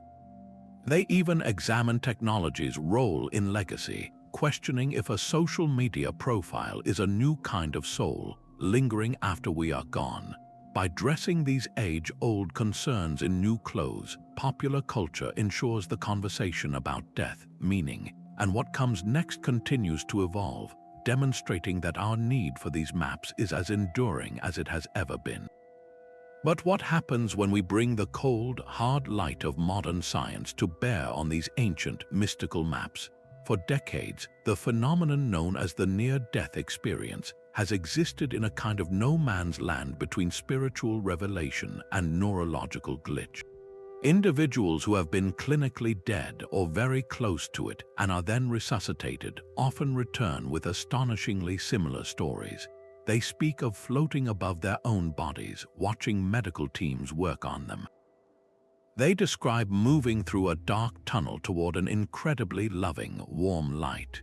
They report meeting benevolent beings of light, sometimes recognized as religious figures or deceased relatives. And many undergo a panoramic life review, where every action and intention of their existence is witnessed and understood with perfect clarity, not for judgment but for learning. These reports are not rare anecdotes. They are a consistent and well-documented collection of experiences that cross all cultural, religious, and demographic boundaries. When you place these reports side by side with the mythological maps we've been exploring, the parallels are nothing short of breathtaking. That dark tunnel is a near-universal stand-in for the river that must be crossed, the boundary between worlds found in Greek, Egyptian, and Hindu traditions. The being of light who radiates unconditional love and wisdom is a direct echo of the divine judge, whether it's Osiris, Yama, or the Christian god, though often perceived as far more compassionate and less punitive than ancient texts might suggest.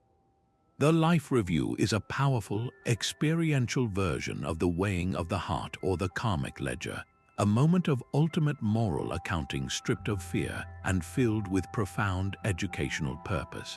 It's as if the human brain, under the extreme duress of death, is accessing a pre-programmed script, a biological and psychological blueprint for the journey that is eerily consistent with the stories we've been telling for thousands of years.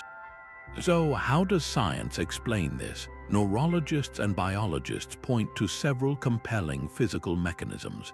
The sensation of floating outside one's body, or autoscopy, can be triggered by disruptions in the brain's temporoparietal junction, which integrates sensory information to create our sense of bodily location. The famous tunnel of light may be a result of decreasing blood flow and oxygen to the visual cortex. As peripheral vision fails first, the remaining central vision can create the illusion of a light at the end of a tunnel. The flood of positive emotions and vivid imagery could be caused by a massive surge of neurotransmitters like dopamine or endorphins as the brain makes one last frantic effort to survive. And the Life Review might be explained by the brain's memory centers like the hippocampus, firing in a rapid, chaotic cascade, replaying a lifetime of memories in seconds. From this perspective, the near-death experience isn't a voyage to another realm, but a deeply convincing, subjective hallucination generated by a dying brain, a final, spectacular fireworks display of neural activity. Yet, for every physical explanation, there remains a haunting question that science struggles to answer. How do we account for veridical perceptions cases where individuals accurately describe specific events that occurred in the operating room or outside the hospital while they were clinically brain dead?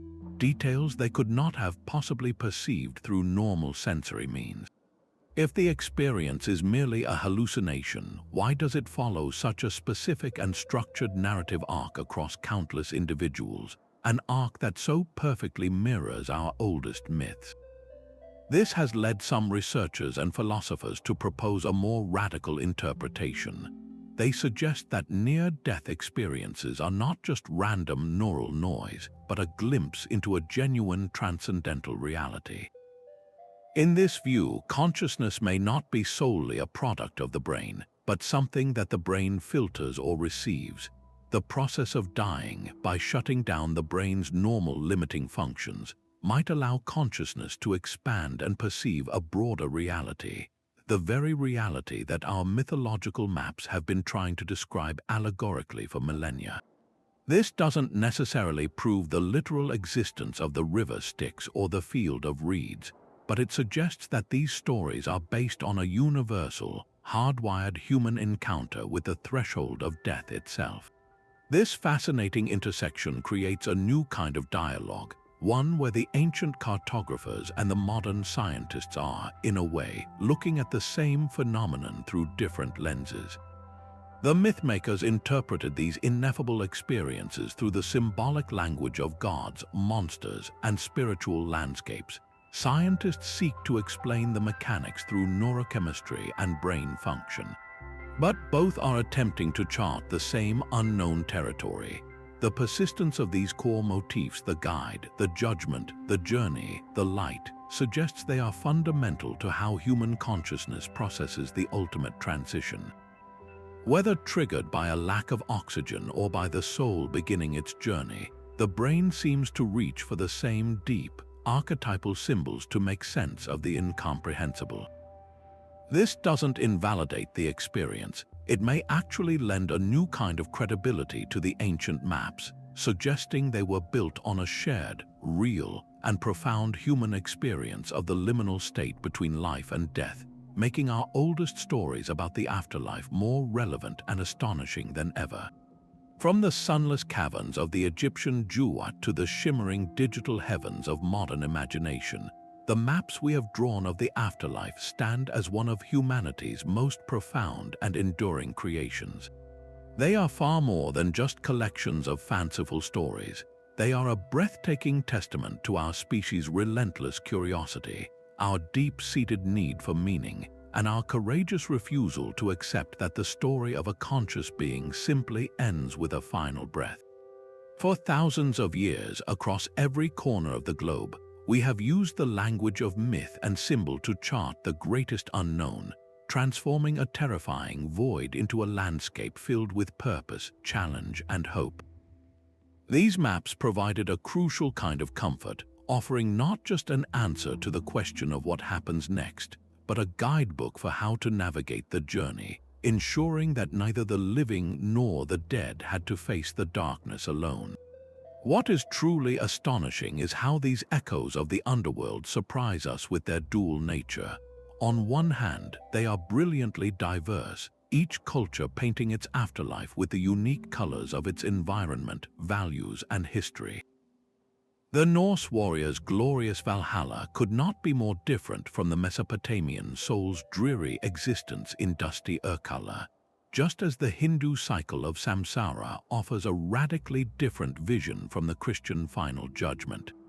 Yet, for all their stunning variety, these maps are woven together by powerful, shared threads: the rivers we must cross, the judges we must face, the scales that weigh our deeds, and the universal yearning for justice, for a world where goodness is ultimately rewarded and wrongdoing is held to account. This reveals something fundamental about us. While our cultures and creeds may differ, our deepest concerns about identity, legacy, and moral consequence are a common human inheritance echoing across the centuries. And these ancient blueprints are anything but obsolete. As we've seen, they continue to pulse with life, deeply influencing the art we create, from the sublime architecture of Gothic cathedrals to the digital landscapes of award-winning video games. They fuel our philosophical debates, providing a rich symbolic language for thinkers from Plato to Sartre to explore the nature of the soul, ethics, and reality itself. Perhaps most surprisingly, they even inform our scientific inquiries, as the study of near-death experiences grapples with narratives that hauntingly mirror the oldest mythological journeys. This proves that our need to chart the unknown is a living, breathing impulse, as strong in the age of artificial intelligence and quantum physics as it was in the age of pyramid builders and wandering storytellers. We are still the same meaning-making creatures, using new tools to explore the same eternal questions. This journey through the world's afterlife myths invites a personal reflection. These stories have never been just about death. They are, and always have been, about life. They are mirrors held up to our values, our fears, and our highest aspirations. They challenge us to consider what we believe constitutes a life well lived, what we hope for when we think about what comes next, and what kind of legacy we wish to leave behind in the memories of those who will carry on. So we encourage you to take a moment to consider your own map. What echoes from these ancient traditions resonate with you? How do they shape your understanding of this beautiful, fragile, and mysterious human experience? Thank you for joining us on this extraordinary expedition across time and belief. We've traversed sunlit paradises and shadowy realms, and we hope it has given you a deeper appreciation for the stories we tell to light the way into the dark. If you enjoyed exploring these echoes of the underworld, feel free to share your thoughts and reflections in the comments below. We'd love to hear which myths resonated most with you. And if you want to join us for more journeys into history, mystery, and the wonders of the human imagination, please like this video and subscribe to the channel.